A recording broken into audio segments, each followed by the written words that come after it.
எடுத்து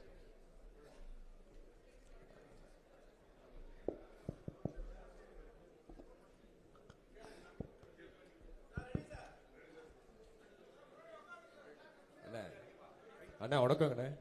நான் D.ANA correspondent. இன்னைக்கு நிறைய இன்ஃப்ராஸ்ட்ரக்சர் சம்பந்தமா ஃபார்மர்ஸ் இது சம்பந்தமா எல்லாமே நம்ம கொடுத்துருந்தோம். போன வாட்டி பாசிபிள் இல்லை அப்படின்னு நிறைய விஷயங்கள் சொல்லப்பட்டிருந்துச்சு. இந்த வாட்டி அதை பாசிபிளுக்கு கொண்டு வர மாதிரி நிறைய ப்ரூஃப் சொல்லியிருக்கீங்க. விவசாயிகளுக்கு நீங்க எப்பயுமே ஃபர்ஸ்ட் இம்பார்ட்டன்ஸ் கொடுத்துட்டு இருந்த லோகோ ஒன்று, எம்பளம் ஒன்று நம்ம இன்னைக்கு ரிலீஸ் பண்ணியிருக்கோம். அது என்ன இன்டென்ஷனல்ல நம்ம விட்டுருக்கேன். ஆல்ரெடி நம்மளுக்கு ஒரு எம்பளம் இருக்கு. இல்ல இப்ப இல்ல, அது 16ல இருந்து கொடுக்குறேன். நான் ஆட்சிக்கு வந்தா மாத்துவேங்கிறேன். எனக்கு அடையாளங்கிறது ஒரு அது திருவில்லிபுத்தூர்ல இருக்கிற அந்த ஆண்டாள் கோயில் இருக்குல்ல, அதுதான் வச்சிருக்காங்க. அது எனக்கு உலக பொதுமறை தந்த வள்ளுவ பெருமகனார் தான் என் இனத்தின் பெருமை மிக அடையாளம். அதை வச்சு அந்த முத்திரையை மாத்திரம், தமிழ் தாய் வாழ்த்தையே மாத்திரம், தமிழ்நாட்டின் ஆட்சி முறை எல்லாத்தையும் மாற்றும் போது அதை மாத்திரேன், அதை எடுத்துறேன். எல்லாருக்கும் பொதுவா வள்ளுவ பெருமகனாரை எல்லார் வீட்டிலும் இருக்க வேண்டிய திருக்குறள் நூலகத்தில் இருக்கு. உங்களுக்கு புரியுதுன்னு நினைக்கிறேன். அதனால திருவள்ளுவர் தான் எங்களுடைய அடையாளம். அதுதான் தமிழ்நாட்டின் அடையாளமா இருக்கும். அதை மாத்துவேன்.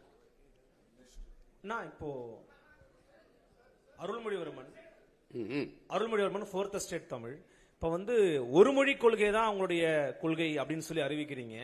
அப்போ ஆங்கிலமோ அல்லது இந்தியோ அல்லது மற்ற மொழிகளையோ கற்க விரும்புறாங்க அப்படின்னா அதை இன்னைக்கு எப்படி ஏற்பாடு செய்ய முடியும்? இருமொழி கொள்கைனா ஆங்கிலம்ங்கிறது தொடர்புக்கு அண்ணா சொன்னாரு. ஆனா இப்போ நீங்க ஒரு மொழி கொள்கைனா ஆங்கிலம் படிக்க கூடாதா அல்லது எப்படின்னு கேட்கிறேன். இல்ல, அதை சொன்ன நீங்க கவனிக்க தவறிட்டீங்க. ஆங்கிலம் கட்டாய பாடமா இருக்கும். ஆங்கிலேயருக்கு இணையா என் பிள்ளைகளுக்கு எழுதவும் பேசவும் அதை படிக்கவும் நாங்க கற்றுக் கொடுத்துருவோம். விடுமுறை காலங்களில் கூட ஆங்கிலேயர்களை இல்லாம அமெரிக்கா உச்சரிப்பு வேணா அமெரிக்கா, பிரிட்டன் உச்சரிப்பு வேணா அவர்களை ஒரு இடைக்கால பேர ஆசிரியர்கள் அப்ப கொண்டு அவங்களுக்கு அந்த உச்சரிப்பு எல்லாம் கற்றுக் கொடுப்போம். நாங்க அதை மெனக்கெடுவோம். அப்புறம் உங்களுக்கு ஆங்கிலம் கட்டாய பாடமொழியார் கெடுவாய்ப்பா வெள்ளக்காரர்கள் ஆண்டதுனால ஒரு தொடர்பு மொழியா அது இருக்கு. அப்ப அதுவுமே ஐரோப்பிய நாடுகளில் பயன் இல்லை. பிரான்ஸ் எல்லாம் ஆங்கிலம் பேசவே மாட்டான், பேச மாட்டான். நீங்க போய் பார்த்தீங்கன்னா தெரியும். சில நாடுகள் அது பயன் இருக்குது, கத்துக்கலாம். விரும்பினா ஹிந்தி கத்துக்கிற, ஹிந்தி என்ன மொழி படிக்கணும்னு என் பிள்ளைய கேட்குதோ ஆங்கிலம் கட்டாய பாடத்தில் வந்துருது. விருப்பமா நான் பிரெஞ்சு கத்துக்கிறேன், அதுக்கு வாய்ப்பு ஏற்படுத்தி கொடுப்போம். ஹிந்தி கத்துக்கிறேன், வாய்ப்பு ஏற்படுத்தி கொடுப்போம். உங்களுக்கு புரியுதுன்னு நினைக்கிறேன்.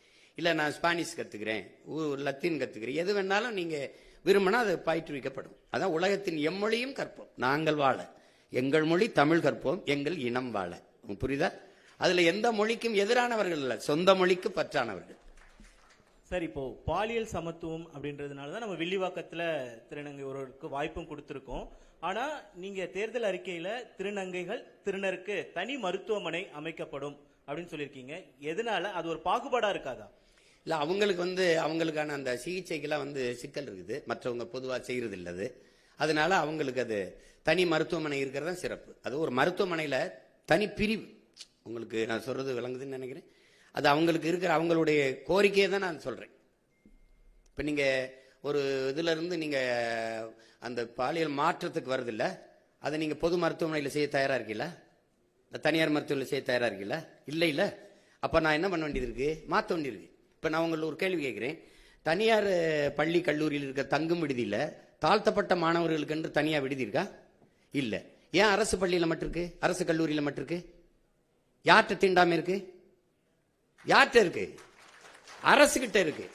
நீ தனியார் முதலாளி அந்த பள்ளிக்கூடத்துல போய் நின்ன சாதியா அந்த சாதியில ஒன்னா இருந்து படிக்கிறான், ஒன்னா சாப்பிடறான்ல. ஏன் நீ ஓம் பள்ளிக்கூடத்துல தனியா தங்க விடுதி வைக்கிற, ஒன்னா வைக்க முடியல? இப்ப நான் வரும்போது நீ எப்படி பண்ணுவ? நீ இப்ப தனியா விடுதி கேட்பியா? தனியா சொல்லுவியா? நீ ஒரே விடுதியில படி, என்ன சான்றிதழ் புடி, எங்கேயாவது போ. அதையே சாதிக்க முடியல. அப்போ அது அவங்களுக்கு தேவை. அவங்க என்கிட்ட வச்ச கோரிக்கை தான் அதுல வச்சிருக்கேன். அதனால அது பொது மறுப்ப நீங்க ஒண்ணு கேட்போம். கொரோனா நேரத்தில் ஏதாவது தனியார் மருத்துவமனை ஒரு நோயாளியை எடுத்து மருத்துவம் செஞ்சதா இருக்குதா? முழுக்க முழுக்க அரசு மருத்துவர்களும் அரசு செவிலியர்களும் தான் சேவை செஞ்சு காப்பாத்தினாங்க. அப்ப அது புரியுது இல்ல? அது மாதிரி ஒரு நிலைமை அவங்களுக்கு இருக்கிறதுனால ஒரு பொது மருத்துவமனையில் அவங்களுக்கு தனி பிரிவு, அவங்களுக்கு தனி மருத்துவம். அது உடல் உறுப்பு அறுவை சிகிச்சை செய்யறதுக்கு அவங்க படுற அந்த துயரத்தை நீங்க சொல்லி கேட்டீங்கன்னா அவங்களுக்கு நான் சொல்றதுல அந்த மதிப்பு தெரியும். இப்போ நீங்க சொல்ற விஷயம் எல்லாருமே மிக சூப்பரான சிந்தனைகள், மிக சூப்பரான சிந்தனைகள். தற்சார்பு பொருளாதாரம், பால் வளத்திலிருந்து எடுக்கக்கூடிய அந்த பொருளாதாரம் எல்லாமே நீங்க பேசும்போது வெறும் பால் இல்ல, வெறும் பால் எல்லாமே எல்லாமே குறிப்பா அந்த பால்னு சொல்றது 3 லட்சம் கோடி ரூபாய் அளவுக்கு நீங்க பேசும்போது இது எல்லாமே நீங்க சொல்றது ரொம்ப சூப்பரான ஒரு விஷனரியா இருக்கு. ஆனா இது ஏன் மக்கள்கிட்ட கொண்டு போய் சேரல? ஏன்னா 2500 ரூபாய் கொடுக்கறது, 2000 ரூபாய் கொடுக்கறது, 5000 ரூபாய் கொடுக்கறது மக்கள்கிட்ட வரவேற்பை பெறும் பொழுது இது ஏன் போய் சேர மாட்டேங்குது? அதை நம்ம சேர்க்க தவறிட்டோமா? இது என்ன காரணம்? அதுல என்ன சிக்கல் இருக்குன்னா, இங்க ஆட்சியில இருக்கிறவங்க இத பொது புத்தியில இப்பவுமே சீமா ஆடு மாடு மேய்க்க சொல்றான், சீமா வேளாண்மை செய்ய சொல்றான். அது இப்ப உங்களுக்கு எங்க கிராமத்திலேப்பா 10 ஏக்கர் வச்சு வேளாண்மை செய்யறவனுக்கு பொண்ணு கொடுக்க மாட்டாங்க. மாப்பிள்ளை எங்க இருக்காருன்னா துபாயில இருக்காருங்க. துபாய் மாப்பிள்ளைம்பாங்க, துபாய்க்கே கட்டி கொடுக்க போற மாதிரி. அது ஒரு நோய் தானே. அவன் அங்க போய் ஒட்டகம் தான் மேய்ப்பான். இப்ப இங்க வேளாண்மை செய்யறவனுக்கு மதிப்பு இருக்காது. அப்ப அதுக்கு மதிப்பு உயர்த்தணும்னா அது அரசு பணி ஆகுனாதான் மதிப்பு ஏறும் உங்களுக்கு. அப்ப நீங்க அதுக்கு கவர்மெண்ட் வேலைடா, அரசாங்க வேலை அப்படின்னா என்ன பண்ணுவேன் நீங்க நான் மருத்துவத்தை உங்களுக்கு கொடுத்துட்டேன்னா தம்பி, கல்வியை நல்லா உங்க பிள்ளைகளுக்கு கொடுத்துட்டேன்னா, நீரெல்லாம் விநியோகம் பண்ணிட்டேன். இப்போ நீங்கள் 1000 ரூபா கொடுக்குறீங்க, எங்கள் அம்மா 30 குடுவை வாங்குறா தண்ணி. ஒரு குடுவை எவ்வளோ? இந்த 1000 ரூபாய்க்கு தண்ணியே வாங்கி குடிக்க முடியாதே. நான் தண்ணியை கொடுத்துறேன்றேன், தடையில்லாத மின்சாரம் தந்துடுறேன் குறைந்த கட்டணத்துக்கு, ஏன்னா நானே உற்பத்தி செஞ்சிடறேன்ல. அப்படிங்கும்போது உங்களுக்கு ஒரு 10,000 சம்பளம் கொடுத்தோன்னா நீங்கள் செலவு பண்ணிடுவீங்களா தம்பி? எவ்வளவு பொருளாதாரம் எங்கே போகுது என் குடிகளுக்குன்னா மருத்துவம், கல்விக்கு, குடிநீருக்கு தான் போகுது. அதை நான் முழுக்க குறைச்சிடறேன். சுத்தமாக அதை மறந்துரு, நீ இதை மறந்துரு, நான் தந்துடுறேன், வேற சொல்லு, அது ஏன் பொறுப்புன்ட்டல்ல அப்படின்னு சொல்லிடுது. அரசு பொறுப்பேற்றுது. இது என்னன்னா இவங்க பொது புத்தியில இது ஒரு இழிவா பேசி பேசி ஆடு மாடு மேய்க்க சொல்றான், ஆடு மாடு மேய்க்க சொல்றான். அப்ப சாராயம் வைக்க சொல்ற, சாராயம் ஊத்தி கொடுக்குறான்ல, எம்எஸ்சி எம்ஃபில் படிச்சுட்டு தானே ஊத்தி கொடுக்குறான். உங்களுக்கு தெரியாது, தமிழ்நாடு சட்டசபையில் ஐயா எடப்பாடி முதல்வர் இருக்கும்போது 400 பேர் வாயிற்காவலர் வேலைக்கு 400 பொறியாளர்கள் நியமிச்சிருந்தாங்க. இங்க ஒரு கோட்பாடு இருக்கு தம்பி, எந்த வேலையும் செய்யலாம் இழிவல்ல, எந்த வேலையும் செய்யாமல் இருப்பதான் இழிவுன்னு ஒரு கற்பிதத்தை கொடுக்கணும். எந்த வேலையும் செய்யாம இருக்கிறதாண்டா இழிவு. இப்ப நீங்க தச்சு வேலைக்கு வர்றதில்ல, கம்பி கட்டுறதுக்கு வர்றதில்ல, கொத்தனார் வேலைக்கு வர்றதில்ல, எந்த வேலைக்கு நீங்க வர்றதில்ல. ஆனா இதையெல்லாம் தான் அப்படியே போய் வெளிநாடுகளை செய்றீங்க. அப்ப அது என்னன்னா, கழிவறை கழுவுனாலும் கண்ணுக்கு தெரியாம இப்ப கழுவணும்ன்ற உளவியல் நோய். அதுதான் தப்புங்கிறேன் நான், அது தப்புங்கிறேன். நீ எந்த வேலையும் செய்யலாம், மதிப்பு மிக்கது. அப்ப அதை கொண்டு வரணும்னா நான் அரசுன்னு சொன்னாதான் அது பெருமைக்குரியதா தெரியுது. அப்ப நான் வரும்போது ஒரு தடவை பண்ணி காட்சிட்டேன்னா சரிதான் அப்படின்னு மக்களுக்குள்ள அதான் சொல்லணும், ஒரு விழிப்புணர்வு வரணும். இப்ப இலவசத்துல இழக்கிறாங்க, இந்த பணத்தை எங்க இருந்து? இப்ப 5000 ரூபாய் 6800 கோடி முதலீடு பண்ணிருக்கு. 6800 கோடி அரசு காசை எடுத்து தன் வாக்கை உறுதி செய்யுது. இப்ப எவ்வளவு கொடுமையான நிர்வாகம் இது, யாருமே கேட்கல. இப்ப நம்ம இப்ப உங்ககிட்ட அதிகாரம் இருந்துச்சு கொடுத்துட்டீங்க, என்கிட்ட ஒண்ணுமே இல்ல. இது எப்படி ஜனநாயகத்துல சம வாய்ப்பு சம உரிமை நீங்க சொல்றீங்க? நீங்களும் தேர்தலை சந்திக்கிறீங்க, நானும் தேர்தலை சந்திக்கிறேன். எப்படி சம வாய்ப்பா இருக்கும்? உங்ககிட்ட அதிகாரம் இருந்து டப்புன்னு காசு எடுத்து கொடுத்துட்டீங்க. ஒரே நாள்ல 1,31,00,000 வங்கி கணக்கில் போட்டீங்க. இப்ப நான் என்ன செய்யலாம்? எப்படி இருக்கு? இப்ப இதுதான் ஆபத்து. நீங்க கொண்டு போய் சேர்க்கலைங்கிற அண்ணன் ஒரு குரல், என்னை சுத்தி என் பிள்ளைகளின் குரல், நாங்க எடுத்து பேசுறோம். என்னை முறியடிக்க இவர் இதை சொல்லுவாரு, இது சொல்லுவாரு. கியூபா வேற ஏதாவது வளம் இருக்கா கரும்பை தவிர? இல்ல. நார்வே, டென்மார்க்ல மாடு தவிர ஏதாவது வளம் இருக்கா? பிரேசில் கரும்பு, பசு, அது தவிர வேற வளம் இருக்கா? அந்த நாடெல்லாம் தற்சார்பு அடையலையா? அப்போ ஒரு வளத்தை வச்சு ஒரு நாடு சிறந்த கட்டமைப்புகள் இருக்கும்போது இவ்வளவு நிலமும் வளமும் வச்சு மனித ஆற்றலை வச்சு ஏன் நாடு ஏன் வறுமையில் இருக்கு? ஏன் நாடு ஏன் இலவசத்துக்கு இருக்கு? எனக்கு எல்லாம் இருக்கு. நான் ஏன் கையேந்தனும் சாப்பாட்டுக்கு, இலவசத்துக்கு? இப்ப அது அந்த அருமை புரியாது. நீங்களுக்கு எடுத்தோன்னே தம்பி அண்ணன் உங்களுக்கு சொல்றேன், பெட்டி கடைக்கு போனீங்கன்னா வாழைப்பழம் அப்படி தொங்கும், இப்படி வாழைத்தார் இப்படி தொங்கும், அது தலைகளாக நிற்கும், தவம் இருக்கும். என்னை சாப்பிட்டுட்டே, நான் நல்லவன்டா டே, உனக்கு நல்லதுடா டே, என்னை சாப்பிட்றான்னு அதை கவனிக்க மாட்டான். இப்படி உள்ள வச்சிருப்பான் சிகரெட்டு, பான்பராக்கு, அதை வாங்கிட்டு குடிச்சிட்டு போவான். இப்போ ரொம்ப நாளாக நான் தலைகளாக தொங்குறேன் இந்த வாழைப்பழம் மாதிரி, அது ஏற்று பார்க்கல. இதைத்தான் ஐயா இறை என்று சொல்றாங்க. இந்த மக்கள் பாதரச வெளிச்சத்தில் பௌர்ணமி வெளிச்சத்தை மறந்தவர்கள், இவர்கள் வண்ண வாசனை திரவியத்தின் வாசத்துல வண்ண மலர்களின் வாசத்தை மறந்தவர்கள்னு. அப்படிதான் விழிப்புணர்வற்ற சமூகத்தில் நடிப்பவனுக்கே முதலிடம் கிடைக்கும்ங்கிறார் ஐயா. அதுக்கு சான்றுன்னு சொல்றாரு. எப்படின்னா, ஒரு பள்ளிக்கூடத்தில் மாறுவேட போட்டி நடக்குது, சார்லி சாப்ளின் மாதிரி நடிக்கணும். முதல் பரிசு ஒரு மாணவன் வந்துட்டான், 2வது பரிசு ஒரு மாணவன் வந்துட்டான், 3வது பரிசு ஒரு ஆள் வர்றாரு, அது உண்மையிலே சார்லி சாப்ளினுக்கு 3வது பரிசு. பாத்தீங்கன்னா அவரை மாதிரி நடிச்சவன் முதல் பரிசு, அவருக்கு 3வது பரிசு. அப்ப நடிப்பவனுக்கே முதலிடம் கிடைக்கும் விழிப்புணர்வற்ற சமூகத்தில் எழுதுறவள ஐயா எழுதியிருக்காரு. அது மாதிரி அவர் அதுக்கு நிறைய சான்று சொல்றாரு. ஒரு பன்னி மாதிரி ஒருத்தன் கத்துறான், சின்ன வயசு பண்ணி, பெரிய வயசு பண்ணி, நடு வயசு பண்ணி மாதிரி நல்லா கத்துறான். அவனுக்கு தெருவில் கத்தும்போது நிறைய காசு வருது, அதை வச்சே சாப்பிட்டுக்கிட்டு இருக்கான். ஒரு நாள் என்னை மாதிரி ஒருத்தன் வரான், டேய் உன்னை விட அருமையை நான் கத்துவேன்டான்னு கத்துறேன். கத்துனோன்னு கத்தி காட்டுறேன், போட்டி இந்த மாதிரி மேடையில் எல்லாம் உட்காந்துருக்காங்க அவங்கள மாதிரி. நான் கத்துறேன், இவன் போலி அவன் தான் நல்லா கத்துறான், ரொம்ப நாளாக கத்திக்கிட்டு இருக்கவனுக்கு தான் ஆதரவு அதிகமாக இருக்கு. கடைசியாக ஒரு நாய் நீ பாட்டுற அப்படின்னு ஒரு சாக்கு, ஒரு கோணி சாக்கு போட்டு இருந்தா உண்மையிலே ஒரு பன்னி படுத்திருக்கு. அதுதான் இவ்வளவு நேரம் கத்திச்சு. அப்ப இவர் என்ன சொல்றாரு, டேய் உண்மையான பன்னியின் சத்தத்தை இந்த போலியை கேட்டு கேட்டு கேட்டு மறந்துட்டீலடா, நான் இவ்வளவு நேரம் நான் கத்துறடா, அந்த பன்னி தாண்டா கத்திச்சுன்னு. அப்படி இந்த போலியை கேட்டு கேட்டு இந்த உண்மையை மக்கள் ரொம்ப நாளா மறந்துட்டாங்க. அது உங்களை மாதிரி உள்ளவங்க நீங்க தான் இந்த அறிவு தளத்தில் இது கடத்தி ஏதோ கொஞ்சம் கவனிங்க, இருந்தாலும் ஏதோ சொல்லிட்டு இருக்கான், ரொம்ப நாளா சொல்றாயா பாருங்க. ஏன்னா உண்மையிலேயே தலை சிறந்த நாடா நம்மளால மாற்ற முடியும். அது ஒன்றும் பெரிய வேலை இல்லை. அவரவர் வாழ்விடத்துல நீங்க ஒரு சணல்னு ஒன்று இருக்கு, ஹெம்ப்னு ஒரு செடி, சனப்பு, அதுல இருந்து நான் எவ்வளவு நம்ம மேம்பட முடியும் பொருளாதாரத்திலே. கார் தயாரிச்சுக்கலாம், பெட்ரோல் தயாரிச்சுக்கலாம், செங்கல் அதில் எடுத்துக்கலாம், மலை போய் நொறுக்க வேண்டியதுல எல்லாமே அதில் தயாரிக்க முடியும். அதை வளர்க்குறதுல என்ன உனக்கு பிரச்சனைன்னு கேட்குறேன். இப்போ அதுதானே உங்களுக்கு. அப்போ அதை ஒரு சொல்றதை இப்போ நீங்க சொல்ல முடியலன்னா நம்ம இவர் இதெல்லாம் சாத்தியமாங்க அப்படின்ட்டு போகிறது தானே. நீங்க ஆடு மாடு மேய்க்கிறது உங்களுக்கு அவமானம்னா, நான் அப்ப நீங்க நபிகள் மேய்ச்சிருக்காரு, கிருஷ்ண பரமாத்மா மேய்ச்சிருக்காங்க, இயேசு இறைமகன் இயேசு மேய்ச்சிருக்காங்க. அப்ப 3 பேரையும் நீங்க அசிங்கப்படுத்துறீங்க, அப்படிதான் அர்த்தமாகுது. தமிழ் மெய்யியல் அப்படிங்கிற ஒரு விஷயத்துல வந்து பாத்தீங்கன்னா, நீங்க இந்து சமய அறநிலைத்துறை அப்படிங்கிற பேரை மாத்தி தமிழர் அறநிலைத்துறைன்னு பேர் வைப்போம் அப்படின்னு குறிப்பிட்டிருக்கீங்க. குறிப்பா தமிழிலும் வழிபாடு செய்யலாம்னு இப்ப இருக்குது, தமிழ்ல மட்டும்தான் வழிபாடு செய்வோங்கிறீங்க. அப்ப இந்துங்கிற பேரையும் நீக்குவீங்க, சமஸ்கிருத மந்திரங்களை ஓதக்கூடிய வாய்ப்பையும் வந்து முழுமையா நீங்க வந்து ஒழிப்பீங்கன்னு சொல்ல வரீங்களா? இல்ல, என் இறைக்கு முன்னாடி நீங்க இன்னொரு மொழியில நீங்க வழிபடணும். என் மொழி புரியாதவன் எனக்கு எப்படி இறைவனா இருக்க முடியும்? நீங்க கிறிஸ்தவ வந்து இது சொல்றாங்க, அங்க பள்ளிவாசல்ல சொல்லுவீங்க, இந்த கேள்வியெல்லாம் கேட்கக்கூடாது. அது என் இறையில அந்த மார்க்கம் வந்து அரபியால இருந்து வந்ததை நாங்கள் என் மக்கள் ஏற்றுக்கொண்டார்கள். அவங்க இன்னும் வந்து வழிபாட்டை தவிர, அந்த வாங்க ஒளியை தவிர மீதி எல்லாமே தமிழ்ல தான் சொல்லுவாங்க. நான் எத்தனை திருமணங்களுக்கு சாட்சியா நின்று கையெழுத்திட்டு இருக்கேன். புரியுதா உங்களுக்கு? ஒருவருக்கொருவர் அன்பு கொண்டு நயசித்து அப்படிதான் பேசுவாங்க. நீங்க அவன் வந்து முதல்ல கிறிஸ்தவ மதத்தை பரப்ப முடியல, அவன் லத்தீன் ஸ்பானிஷ்லாம் சொல்லிட்டு இருந்தான்.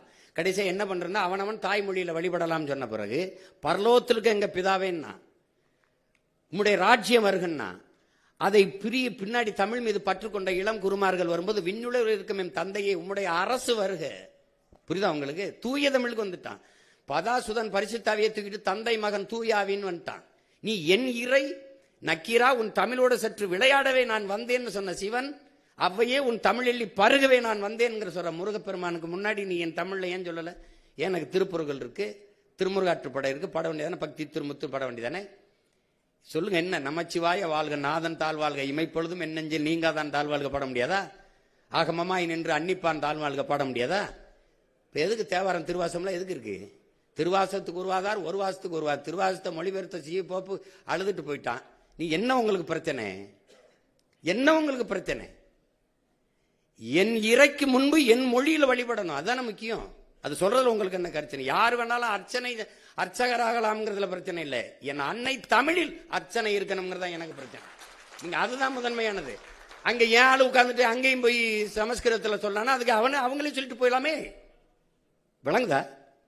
அப்புறம் தமிழர் அறநிலையத்துறைன்னு மாத்துவன்றீங்க, இந்துங்கிற பேரை நீக்குவேன் அப்படின்னு சொல்ல வரீங்களா? இல்ல, இந்துன்னு ஒரு சமயம் இருக்குதா?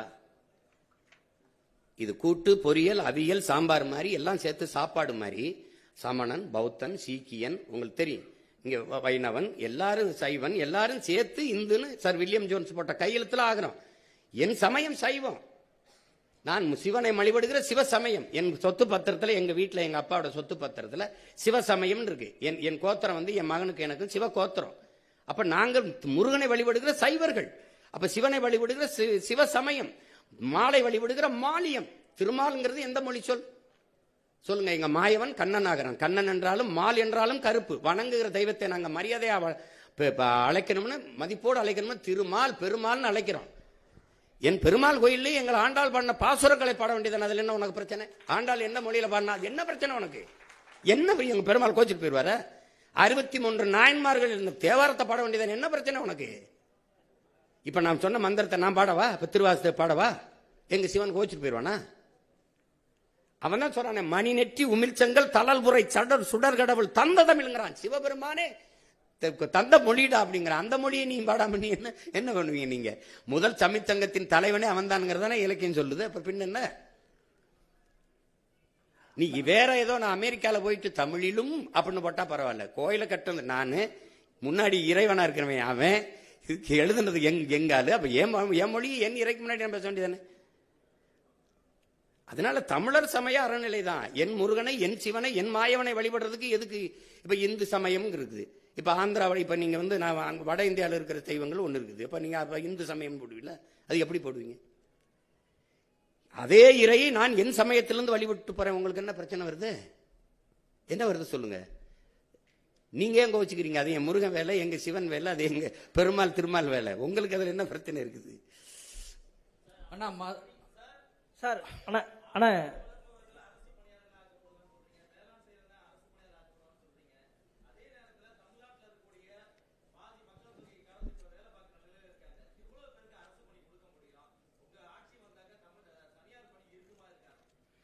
நீங்க இப்ப எது தனியார் பணின்னு சொல்லுங்க. என்ன எந்த பணி இருக்குன்னு சொல்லுங்க. உங்களுக்கு யாரோட தொழிற்சாலை? கொண்டாய் முதலாளி அவர் இங்க வந்தாரு. 1 டன் எடையுள்ள கார் தயாரிக்க 4,50,000 லிட்டர் தண்ணீர் தேவைப்படுது. அது மறை நீர்னு சொல்றோம், ஆங்கிலத்தில் வெர்ச்சுவல் வாட்டருங்கிறோம். 15 லட்சம் கார் 50 லட்சம் கார் ஏற்றுமதி செய்யறீங்க. நீங்க இந்த கொரியன் முதலாளிக்கு தமிழ்நாட்டு இளைஞருக்கு வேலை கொடுக்கணும்னு என்ன மாரியத்தாவில் வேண்டிட்டாரா? இல்ல திருப்பதி வெங்கடாசலில் வேண்டிட்டாரா? இங்கே மனித உழைப்பு மலிவா கிடைக்குது. நிலத்தடி நீரை வடமலால் உறிஞ்சிக்கலாம். உற்பத்தி செய்யற பொருளை விரைந்து எடுத்துட்டு போல 8 வழிச்சாலை 4 வழிச்சாலை இருக்கு. தடையற்ற மின்சாரம். ஒரு அரை மணி நேரம் மின் இழப்பு ஏற்பட்டா உற்பத்திக்கு ஏற்படுற இழப்பை மத்திய மாநில அரசுகள் ஈடுகட்டும்னு புரிந்துணர்வு ஒப்பந்தம் இருக்கு. அதனால நீ வர்ற, எனக்கு வேலை கொடுக்க வர்ற, உனக்கு வேலை தானே வேணும், அரசாங்க வேலை நான் தர்றேன். அதே நிலத்தை வச்சு உனக்கு என்ன பிரச்சனை? காரை ஏற்றுமதி செய்யற, சோறை இறக்குமதி செய்யற. நான் சோறை ஏற்றுமதி செய்யறேன், காரை இறக்குமதி செய்யறேன். That's all your honour. நீங்க என்ன நீங்க போயிட்டு இருக்கீங்க? நீங்க ஒரு ஆரஞ்சு பழத்தை விளைய வச்சான் பிரான்ஸ், 50 லிட்டர் தண்ணீரை குடிக்குது. புளிஞ்சா 1/2 கிலோ கவலை கூட வரல, நிப்பாட்டான்ட்டான். ஏன்னா இங்கிலாந்து பொருளாதார மேதை ஜான் ஆண்டனி ஆலன் சொல்றான், இந்த ஆசிய கண்டத்தில் இருக்கவன் தான் அந்த பணத்தையும் தங்கத்தை வச்சு பொருளாதாரத்தை மதிப்பிடுறான். ஐரோப்பிய கண்டம் நாடு முழுமைக்கும் அவன் நீர் பொருளாதார கொள்கைக்கு வந்துட்டாங்கிறான். எந்த நாடு நீர் அதிகமா வச்சிருக்கானோ அவன் தான் பணக்கார நாடுன்னு வந்துட்டான்ங்கிறான்.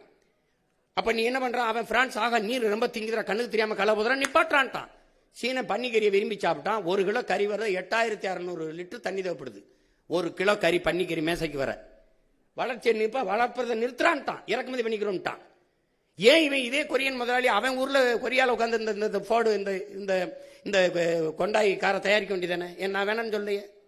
உனக்கு வேலை தானே, அது நான் தர்றேங்கிற. அப்புறம் அவன் கொரிய முதலாளிட்டு வேலை தந்தா தான் காசு உனக்கு இனிக்குமா? நான் கொடுத்த காசு கசக்குமா என்ன? உனக்கு என்ன பிரச்சனை? உனக்கு வேலை தானே வேணும், வேலை தானே வேணும். நீ பால ஆந்திராவில இருந்து இறக்குமதி செய்ய உனக்கு அவமானம் அல்ல? கறி ஆந்திராவில இருந்து ராஜஸ்தான்ல இருந்து இறக்குறிய உனக்கு வெக்கம் அல்ல? வெக்கம் அல்ல? ஏன் உனக்கு ஆடுமா? நீ மேய்க்காத, உனக்கு நீ வெளியில போ, உனக்கு மேய்க்க நான் மேய்ச்சுக்கிறேன். உனக்கு என்ன? ஆனா கறி தின்ன காட்டி வச்சு உதச்சு போடுவேன். என்ன விளையாட்டு பண்ணிருக்கீங்களா? எது அவமானம்னு பாரியா? அரசு சாராய கடை திறந்து வச்சு குடிக்க வைக்குது, அங்க படிச்சவனை ஊத்தி கொடுறாங்குது. என்ன நீ வச்சுட்டு இருக்கிற? நீ அது போய் அது அரசு வேலையா இருக்கலாம், நான் சொல்றது அரசு வேலை. உலகத்துக்கு சோறு போடுறவன் அரசு வேலையா இருக்கலாம், இருக்கக்கூடாது. அவன் சொல்றான்டா என் பாட்டேன், சுழன்றும் ஏற்பின்னது உலகம் அதனால் உழந்து முளவே தலைங்கிறான். இருந்தோம்பி இல்வாழ்வதெல்லாம் விருந்தோம்பி வேளாண்மை செய்த பொருட்டுங்கிறான். உழவினார் கைமடங்கின் இல்லை விளைவதும் விட்டேன் பார்க்கும் நிலைங்கிறான். எதுவுமே வேணாம், பொன்னாசை மண்ணாசை மக்களாசை எதுவுமே பற்றற்று போன துறவி கூட வாழ முடியாதரா. விவசாயி கைமடங்கி படுத்துட்டான்னாங்கிறான். உழவன் இல்லாம ஒண்ணும் இல்ல. உலகத்திலே ஆகச் சிறந்த பொருளாதாரம் வேளாண்மையில் தான் இருக்கு. நான் போட்டிருக்க சட்டை, இந்த காலாட, இந்த காலனி எல்லாம் விவசாயத்திலிருந்து வந்ததுதான். அப்புறம் நீ அது இல்லாம என்ன பண்ணுவ? திடீர்னு சட்டம் வந்துருச்சா, திடீர்னு இந்த இது வந்துருச்சா, அந்த இது வந்துருச்சா, உடை வந்துருச்சா, எங்க இருந்து வருது? சும்மா எது அசிங்கம்னு தெரியறது இல்ல, எது கேவலம்னு தெரியறது இல்ல. பீஸா பர்க்கிறது கோ குடிக்கிறது உனக்கு நாகரிகம்னா நான் என்ன பண்ண முடியும்? ஏன் இளநீ கரும்புச்சார் பழச்சார் குடிக்க மாட்டியா? சட்டம் வருது, தேசிய குடிபானம்னு வருது. கரும்புச்சார் பதநீர் இளநீர் பழச்சாறு வரும். சமூகம் கெட்டு கிடக்க பேச மாட்டேன். நீ பழச்சாறு கடையில எங்க கூட்டம் இருக்கு, சாராய கடையில எவ்வளவு கூட்டம் இருக்கு, நூலகத்தில் எவ்வளவு கூட்டம் இருக்கு, திரையரங்கில் எவ்வளவு கூட்டம் இருக்கு, கால் செருப்பு கண்ணாடி குளிரூட்டப்பட்ட அறையில் இருக்கு, காய்கறி தெருவில் கிடக்குது. இதை மாத்தணுங்கிற, அதுக்கு தான் தலைகீழ் மாற்றம்னு சொல்றேன். புரட்சி என்பது தலைகீழ் மாற்றம்ங்கிறேன். சும்மா போட்டு பேசிட்டு இருக்கான் சீமா, ரொம்ப நாளா பேசிட்டு இருக்கான்னு. நீ வாய்ப்பு தரல, சரிதான் ஆண்டுட்டி. ஐயா ஸ்டாலின் ஆட்சியில் 5 வருஷம் ஆண்டுட்டேன், அந்த ஐயா எடப்பாடி 4 வருஷம் ஆண்டுட்டேன். ஒரு தடவை கொடுத்து பாரு, நல்லானே விரட்டி வெட்டி அடி, கல்லெடுத்து கூட எரி, சிலுவையில் கூட அற, ஒரு தடவை கொடு. அப்ப தெரியுமில்ல அது கற்பனையா இல்ல அது நிஜமான உனக்கு தெரியும், உண்மையானு தெரியும். எவ்வளவு திறமை இருந்தாலும் வாய்ப்புல என்ன எப்படி வெளியில தெரியும். நானும் 15 வருஷமா கத்துறேன், இதுக்கு மேல கத்தவே முடியாத அளவுக்கு கத்திட்டேன். அப்புறம் அது எப்படி செஞ்சிருவா, எப்படி வேலை கொடுக்கறேன்னா இல்லையான்னு மட்டும் பாரு. தம்பி, ஒரு மீன் குழம்பு வைக்கிற சட்டி எத்தனை ரூபாய்ன்னு நினைக்கிறீங்க? அமெரிக்கா 13,000 ரூபா. ஒரு கயத்து கட்டில் 40,000 ரூபா. ஒரு ஓலை கொட்டம் 500 ரூபா. ஜப்பான்ல வாங்குறான், அரபு நாடுகள்ல இருந்து, ஜப்பான், சீனால இருந்து போகுது.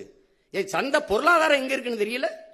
திடீர்னு தக்காளி வர ஏறினவன என்ன பாடுபட்டிய தக்காளி வித்தே ஒருத்தன் பல லட்சம் ரூபா கொண்டு வந்துட்டான்றான். தக்காளி நான் கத்திரி கிடந்தான். அப்புறம் வெங்காயம் தான். அப்பெல்லாம் எனக்கு சிரிப்பா வரும். என்னவோ ஒண்ணு உங்களுக்கு இது என்ன பண்றது. சரி போங்க, இனிமே நாங்க சொல்லணும், போலிகளை கண்டு ஏமாறாதீர்கள், எங்களுக்கு வேற எங்கும் கிளைகள் இல்லை அப்படின்னு பேசணும் போல இருக்கு. ஆனா இப்ப இந்த தூய்மை பொறியாளர் அப்படின்ற ஒரு தலைப்புல வந்து என்ன சொல்றீங்கன்னா, ஒரு குறிப்பிட்ட இனக்குழுவை சேர்ந்தவர்கள் மட்டும்தான் தூய்மை பணியாளர் அந்த பணியில இருக்காங்க, இதை முற்றிலும் தடை செய்யணும்னு சொல்லியிருக்கீங்க. முற்றிலும் தடை செஞ்சுட்டா அதுக்கு மாற்று என்ன அப்படின்ற ஒரு கேள்வி இருக்கு. ரெண்டாவது, இதை வந்து ஒரு பெருமைக்குரிய அரசு பணியாக்கணும் அப்படின்ற ஒரு வாக்குறுதி கொடுத்துருக்கீங்க. ஆனால் சமீபத்தில் இந்த தூய்மை பணியாளர் போராட்டம் எடுக்கும்போது அவர்களை பணி நிரந்தரம் பண்ணணும் அப்படின்ற கோரிக்கை வந்தப்ப ஒரு அரசியல் கட்சி தலைவர் வந்து பண்ணக்கூடாது அப்படின்றதும் சொல்லியிருக்காரு. ஸோ இது எப்படி முரண்பாடுகள் வரதை எப்படி பார்க்குறீங்க? இல்லை நம்ம வந்து இதில் என்ன தம்பி, ஒரு குறிப்பிட்ட சமூகம் செய்கிறதுங்கிற போது தான் இது இவங்க வந்து அது இழிவாக்குறதுறாங்க. இப்போ வேளாண்மை வந்து நான் ஒன்று சொல்கிறேங்க, வேளாண்மை செய்கிற வேளாளர் உங்களுக்கு புரியுதா? இப்போ கடலில் வேளாண்மை, இப்போ மீன் பிடிக்கிறவர் மீனவர்னு நீங்கள் சொல்கிற நம்ம பிரிக்கிறோம். இப்போ நான் வேட்டையாடுறேன், விடுமுறை காலங்களில் வேட்டையாடுறேன், நான் வேடுவன் ஆயிடுறேன், நான் குறவர் ஆயிடுறேன். நான் ஆடு மாடு வளர்க்குறேன், நானும் ஆயர் ஆயிடுறேன். நான் வேளாண்மை செய்கிறேன், வேளாளர் ஆயிடுறேன். எங்கள் உறவுகள் கடலில் மீன் பிடிக்கிறாங்க, நான் கம்மாயில் மீன் பிடிக்கிறேன், நானும் மீனவர் ஆயிடுறேன். உங்களுக்கு புரியுதுன்னு நினைக்கிறேன். இப்போ எந்த வேலையும் யாரும் செய்யலாம், நீ ஒரு இழிவுன்னு கருதாத, அது அரசு வேலையாக்கு, படித்தவன் படிக்காதவன் எல்லாரும் செய்யலாம். இந்த முறையை மாற்றிடுவோங்கிற துப்புரவு பண்ணிடுற. இப்போ அமெரிக்கா, சிங்கப்பூர்லாம் எப்படி பண்ணுது, ஒரு நவீனமாக நல்ல சுகாதாரமாக பூட்ஸு கிட்ஸு க்ளவுஸ்லாம் போட்டு வண்டி வச்சு சுத்தமாக எடுக்கலாம். முதல்ல குப்பை இல்லாத நகரத்தை உருவாக்க நம்ம கற்றுக்குருவோம். எதுக்கு தூய்மை, எதுக்கு நீங்கள் அசுத்தமாகுது, எதுக்கு குப்பை வருது, எப்படி வருது, ஏன் நீ வீட்டை நீ குப்பையா போடுவியா? அப்ப எப்படி நாட்டை குப்பையாக்குற? நான் வரும்போது நீ அப்படிலாம் குப்பையை போட முடியாது. எல்லாம் தெருவேல்னு எங்கு பார்த்தாலும் உன் வீட்டுக்குள்ள தவிர வெளியில நடந்தீங்கன்னா 2 கண்ணு பார்த்துக்கிட்டே இருக்கும். முழுக்க கண்காணிப்பு கருவிழால கண்காணிச்சிருவேன். நீ தப்பிக்கவே முடியாது. நீ குப்பையை அங்கிருந்து தூக்கி போடுறது அதெல்லாம் பண்ண முடியாது. குப்பையை கூட ஒழுங்கா போட தெரியாத நாடு குப்பை மேடா தானே போகும். அதனாலதான் அவங்க தூய்மை பணியாளர் என்பதையும் தாக்கி தூய்மை பொறியாளர்கள் மாத்தி அதை அரசு பணியா மாத்துவேன்னு சொல்றேன். நீங்க அந்த குப்பை, அந்த பணியை நீங்க எதுக்கு, நான் அதுக்கு குப்பையில தான் வச்சுக்கிறேன்னு நினைக்கிறீங்களா? மரக்கண்டு நடக்கூடாதா? சொல்லுங்க, மரக்கண்டு நடக்கூடாது, மற்ற வேலைக்கு பயன்படுத்தக்கூடாதா? இந்த 10 ஆண்டு பசுமை திட்டம், பல கோடி பண திட்டத்தில் பல பேர் வேலைக்கு எடுப்பேன். அப்ப அந்த இடத்துல நீங்க வந்து அந்த பகுதி நேரம் போக, இப்ப தென்கொரியால அவர் என்ன சொல்றாரு, போய் நீ பகுதி நேரம் சண்டை வரும்போது சண்டை போடு, இப்ப மாடு மேய்ன்னு சொன்னாரா இல்லையா? சொல்லுங்க. சொன்னது சிரிக்கிறீங்கல்ல. இப்ப நான் சொல்றது தானே அவரு இப்ராஹிம் டூரை பண்ணி கொண்டிருக்கிறாரு. ஒரு சின்ன பையன் வந்து ஒரு திணிந்து ஒரு நிலத்துக்குள்ள அவளை பண்ணும்போது நம்மளால பண்ண முடியாதா? ஒரு கனவு இருக்கணும்ல. இப்ப நான் சொல்லும்போது சிரிக்கிறீங்களா? கெஜ்ரிவால் எப்படி பண்ணாப்ல, அந்த 5 ஆண்டுக்குள்ள அந்த இதுல பண்ணிட்டார்ல, அவளை தூக்கி கொண்டு வந்துட்டார்ல. 60 ஆண்டுகளை நீ பண்ணலையே. அப்ப உனக்கு நோக்கம் இல்ல, அவனுக்கு நோக்கம் இருந்தது. அங்க அந்த பெரிய மனுஷன் அந்த பினராயி விஜய் எப்படி தரத்தை உயர்த்தி கொண்டு போயிட்டாப்ல. பிள்ளைகளுக்கு முதல்ல கொடுக்க வேண்டியது அறிவு தானே, அதை கொடுக்க உனக்கு வக்கு இல்லை. அப்புறம் என்ன நீங்க குடிக்கணும்? நீ படிக்க வைக்கிறத விட்டு குடிக்க வைக்கிறதுல கவனம் பண்ணிட்டு இருக்க. 2000 அரசு பள்ளியை மூடுற, 2000 மதுக்கடையை கூட்டுற. சார், அருந்ததிற்கான உள்ளொதுக்கீடுக்கு வந்து எதிர்ப்பு தெரிவிக்கிறேன்னு சொல்லியிருக்கீங்க. அப்போ உங்களோட நிலைப்பாடு அதுல என்ன, இல்ல மாற்று வழி? இல்ல நீங்க எந்த குடிகளினுடைய இடப்பகிர்வு, ஒதுக்கீடுன்னு சொல்லக்கூடாது, ஏன்னா ஒதுக்கீடு பண்ணி தான் நம்மளை ஒதுக்கிட்டாங்க. இடப்பகிர்வு தான் பகிர்வு. அதுல என்னன்னா, எங்க பாட்டனார் அயோத்தியாஸ் என்ன சொல்றாரு, நீங்க சமபங்குங்கிறத நான் ஏற்கனவே எதிர்க்கிறேங்கிறாரு. அதுதான் அதுக்கப்புறம் பின்னாடி அண்ணல் அம்பேத்கர் அதை வலியுறுத்துறாரு. எப்படின்னா சம பங்குன்னா நீங்க பன்னெடுங்காலமா நீங்க மாளிகையில் இருப்பீங்க, நான் மண் குடிசையில் இருப்பேன், நீங்க மேட்டில் இருப்பீங்க, நான் பள்ளத்தில் இருப்பேன். அப்புறம் நீங்க கல்வி மறுக்கப்படாத சமூகம், நான் கல்வி பல ஆயிரம் ஆண்டுகளா பல நூறு ஆண்டுகளா மறுக்கப்பட்ட சமூகம். இப்போ 2 பேரும் ஒரு இடத்துக்கு வரும்போது பொதுத்திறனில் வெல்வது கடினம். இப்போ நீங்க எப்படி நீங்க கவனிக்கணும்னா 100 நாள் வேலைக்கு போற எங்க அம்மாவுக்கு என்ன உப்பு ஊறுகாய் அரிசி பருப்புக்கு வரியோ அதே வரி தான் சரக்கு மற்றும் சேவை வரி அதானி அம்பானி மனைவியும் கட்டுவாங்க. உங்களுக்கு வரி ஒன்னா இருக்கு, வாழ்க்கை தரம் ஒன்னா இல்ல. அப்ப சமபங்கிறது சரியா இல்ல, உரிய உரிமை உங்களுக்கு விளங்குதா? அப்ப அந்த அடிப்படையில் இந்த குடிகள், இந்த நாட்டின் குடிகள் எல்லாருக்கும் அவரவர்கள் குடிகளின் எண்ணிக்கைக்கேற்ப உரியதை பிரிச்சு கொடுக்கப்படணும். அதான் எண்ணி கொடு எடுத்து கொடுக்காதே, அள்ளி கொடுக்காதே அளந்து கொடு அப்படிங்கிற கோட்பாட்டை முன்வைக்கிறது காரணம் அதுதான். இப்ப எங்கெல்லாம் குடிவாரி கணக்கெடுப்பு, சாதிவாரி கணக்கெடுப்பு கேட்கறது காரணம் நீண்ட காலமா ஐயா ராமதாஸ் நாங்கெல்லாம் கேட்கறது காரணம் அதான். நீங்க அவரவருக்கு உரியது கிடைச்சிட்டா சமூகத்துல போட்டி பொறாமை, உங்களுக்கு உண்டானது உங்களுக்கு கிடைச்சிருச்சுன்னா நீங்க போயிருவீங்க, ஒரு பிரச்சனையும் வராது. அவருக்கு உண்டானது கிடைச்சிருச்சுன்னா போயிரு. அப்ப எல்லாருக்கும் உரிய கல்வி, வேலை வாய்ப்பு, அரசியல் அதிகாரத்தை சரியா பிரிச்சு கொடுக்கறது கொண்டு வந்தது பேர் தான் இந்த சமூக நீதி. உங்க விளங்குதான் அண்ணன் சொல்றது. இப்ப நீங்க ஐயா நாங்க 18 விழுக்காடு எங்களுக்கு இருக்கு. யாருக்கு? பறையர் தேவேந்தருக்கு, ஆதி தமிழ் குடிகளுக்கும் தேவேந்தர். இதுல திடீர்னு எடுத்து உள்ஒதுக்கீடு 3 விழுக்காடு அருந்ததியருக்கு கொடுத்துறாரு. நீ பொதுவில் இருந்தானே இப்ப 10 விழுக்காடு எப்படி கொடுத்தாங்க பொருளாதார அடிப்படையில் பின்தங்கியவர்களுக்கு பொதுவில் இருந்து, அதுல இருந்தானே கொடுத்துருக்கணும். நீங்க அவ்வளவு காலம் ஆட்சியில் இருந்தீங்களா, பொதுவில் இருந்து பிரிச்சு 3 விழுக்காடு இல்ல 6 விழுக்காடு கூட கொடுங்க. யார் கேட்க போறா? எனக்கே 10 நாளே நெளிஞ்ச தட்டுல 4 பருக்கை போட்டு சாப்பிட்டுருக்கேன், அதுல 2 எடுத்து கொடுத்தா அப்படி சரி கொடுத்துட்டீங்க விடு. நீ பிசி எம்பிசில இருந்து கொடுத்துருக்க முடியுமா? நீ எதை கொடுத்திருந்தா வெளியில் நடமாடி இருக்க முடியுமா? நான் கேட்கறதுக்கு பதில் சொல்லு. நீ எனக்கு குரல் இல்ல, அதிகார வலிமை இல்ல, அரசியல் வலிமை இல்ல, நான் அப்படின்னால நீ டக்குன்னு கொடுத்துட்ட. ஏன்னா நான் கேட்க வேண்டியவெல்லாம் உனக்கிட்டே 2-3 சீட்டுக்கு வந்து நிக்கிறதுனால நீ ஏன் சீட் எடுத்து கொடுத்துட்ட. சரி கொடுத்துட்ட, அப்ப அதுல என்ன பண்ற? பிரியாரிட்டி, முன்னுரிமை, ஃபர்ஸ்ட் பிரிஃபரன்ஸ் ஒரு சரத்தை சேர்க்கிறது. அது எப்படி வருதுன்னா நீங்க உங்களுக்கு நுட்பம் பாருங்க. எங்களுக்கு 18 விழுக்காடு இருக்கு, 3 போயிருச்சு, மீதி 15 இருக்கா? இந்த 15ல இவங்களுக்கு அவங்க 3 அப்படியே அவங்க வீட்டு சாப்பாடு அவங்க கிட்ட அப்படியே இருக்கு, என் வீட்டு சாப்பாடு இருக்குல்ல இந்த 15, இதுல இவங்க சாப்பிட்டது போக மிச்சம் எனக்கு முன்னுரிமை, இதுலயும் அவங்க வருவாங்க, அவங்களுக்கு போக எனக்கு அப்படின்னு சட்டம். இது எவ்வளவு பெரிய துரோகம் பாரு. இப்ப எப்படின்னா அவங்களுக்கு போக எனக்கு மிச்சம்னா ஒரு பல்கலைக்கழகத்துல 4 பேராசிரியர் வேலைன்னா எஸ்சிஏ எஸ்சிஏ எஸ்சிஏ எஸ்சிஏ 5 வேலைன்னா 4 போயிருது, மீதி 1 இருக்கு. அதுல நான் பறையர் எடுத்துக்கிறதா இல்ல தேவேந்திரர் எடுத்துக்கிறதா இல்ல ஷெட்யூல் ட்ரைப்ஸ் பழங்குடி எடுத்துக்கிறதா? 1. இப்ப எவ்வளவு பெரிய துரோகம் இது. நீ என்ன பண்ணிருக்கணும்? நீ பொதுவில இருந்து எடுத்து கொடுத்து என்னை பாதிக்காம தற்காந்து இருக்கணும். நீ எடுத்து கொடுத்துட்டு அதுல முன்னுரிமைன்னு போட்டதான் சொல்றேன். நீ கொடுத்தது தப்பு இல்ல, சரி கொடுத்துட்டா விடு, இந்த பிரியாரிட்டியை தூக்கு, முன்னுரிமையை தூக்கு. இப்ப நான் என்ன சொல்றேன், அந்த 3 ரொம்ப நாளா 14 ஆண்டுகளா இழந்துட்டேன், அந்த 3ஓட இன்னும் 2 சேர்த்து 5 போடு, எனக்கு 20 கொடுன்னு கேட்கிறேன். நீ கொடுக்க மாட்டேன், நான் போடுவேன். உங்களுக்கு புரியுதா? அதான் நான் சொல்றது. நீ கொடுத்ததை நான் எடுன்னு சொல்லல, ஏன் கொடுத்தா நான் கொடுத்துட்டேன், இந்த முன்னுரிமை என்னை ரொம்ப இடிக்குதுங்கிற. அதனால அண்ணன் சொல்றது விளங்குதுல்லப்பா, அது அப்படிதான் நம்ம சொல்றோம். யாருக்கும் இடப்பகிர்வு வேணாம்னு நம்ம சொல்லல, அவரவருக்கு உரியதை கொடுப்போம். இப்ப நீங்க வேற ஊர்ல இருந்து வந்திருக்கீங்களா, பஞ்சாப்ல இருந்து உங்களுக்கு கொடுக்குறேன்னா பஞ்சாப்ல எங்க இருக்குன்னு சொல்லணும், அங்க வாழ்றல்ல அவன் என் ஆளுக்கு கொடுக்கணும். இப்ப ஆந்திரால வாழ்ற எனக்கு கொடுக்கணும், கர்நாடகாவில் 1.25 கோடி நாங்க இருக்கோம், அதுல ஆதி தமிழ் குடிகள் நாங்க 75 விழுக்காடு, நாங்க 75 லட்சம் பேர் இருக்கோம். எங்களுக்கு அங்க எஸ்சின்னு எங்களுக்கு ஏதாவது இடஒதுக்கீடு இருக்கா, சிறப்பு வாய்ப்பு இருக்கா? பாருங்க இருக்கான்னு பாருங்க. அவர் பேக்வேர்ட்ல தான் நாங்க இருப்போம், ஓபிசியில தான் இருப்போம். அப்ப காலங்காலமா என்னுடைய பெருந்தன்மையும் பேரன்மையும் நீ இழிச்சாத்தனம்னு கருதிடக்கூடாதுல்ல. உன்னுடைய வளம் உனக்கு இருந்துக்கிற, முல்லை பெரியாறு தனியா இருக்கு, கர்நாடகா தனியா இருக்கு, என்னோட நெய்வேலி உனக்கு, நரிமணம் பெட்ரோல் உனக்கு, அணுவுல மின்சாரம் உனக்கு, அணு மின்சாரம் உனக்கு, என் வளம் எல்லாருக்கும். நான் மட்டும் இந்தியனா இருக்கணும், நீங்க கர்நாடகாவே இருந்துருவீங்க, நீங்க அப்படியே நீங்க எல்லாம் உங்க மாநிலத்துக்கு உங்க ஆளா இருந்துருவீங்க. எப்படி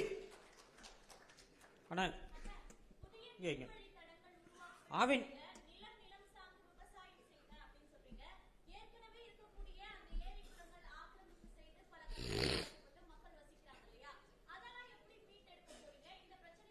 இல்ல அதையெல்லாம் ஒன்றும் செய்ய முடியாது. ஏற்கனவே நானே அதை இடிக்க கூடாதுன்னு போராடி இருக்கேன். அதை இடிக்க அப்ப கட்ட அனுமதிச்சவனை தான் கொஞ்சம் சரி பண்ணணும், பச்சை மட்டை வச்சு பொழக்கணும். நீ அன்னைக்கு ஆக்கிரமிப்புன்னு 60 வருஷம் 60 ஆண்டுகளா வாழ்ற மக்களை இன்னைக்கு ஆக்கிரமிப்புன்னு சொல்றவன் யாரு? ஆக்கிரமிக்கும் போது என்ன பண்ண? நீ முதல்ல ஒரு செங்கலை போய் நட்டான்ல, அவனுக்கு மின் இணைப்பு, வீடு கட்ட உரிமை, எரிகாற்று இணைப்பு, நீர் இணைப்பு எல்லாம் கொடுத்தது யாரு? அந்த தெருக்கல்ல பாதை போட்டு கொடுத்த ஐயா வைக்க பேர் யாரு? அவன்கிட்ட வீட்டு வரி வசூலிச்சவன் யாரு? அப்ப இவ்வளவு காலம் வாழ விட்டு இப்பதான் ஆக்கிரமிப்பு உனக்கு இது பண்ணுதா? இப்ப இது ஆக்கிரமிப்புனா அந்த கடற்கரையில 4 கல்லறை இருக்குல்ல, அது ஆக்கிரமிப்பு இல்ல. அது கடற்கரை ஆக்கிரமிப்பு இல்லையா? அதை எப்ப இடிக்கிறது? யார் இடிக்கிறது? கடற்கரை தானே. உனக்கு எப்படி கல்லறையாச்சு? நீ என்ன தேச விடுதலைக்கு என் பாட்டை வாவுச்சி மாதிரி செக்கிழுத்தியா? இல்லை யாரு நீ? எங்க பாட்டை மருது வண்டி தூக்குல தூங்குனியா? தீரன் சின்னமலை மாதிரி தூக்குல தூங்குனியா? இல்லை என்ன பண்ண?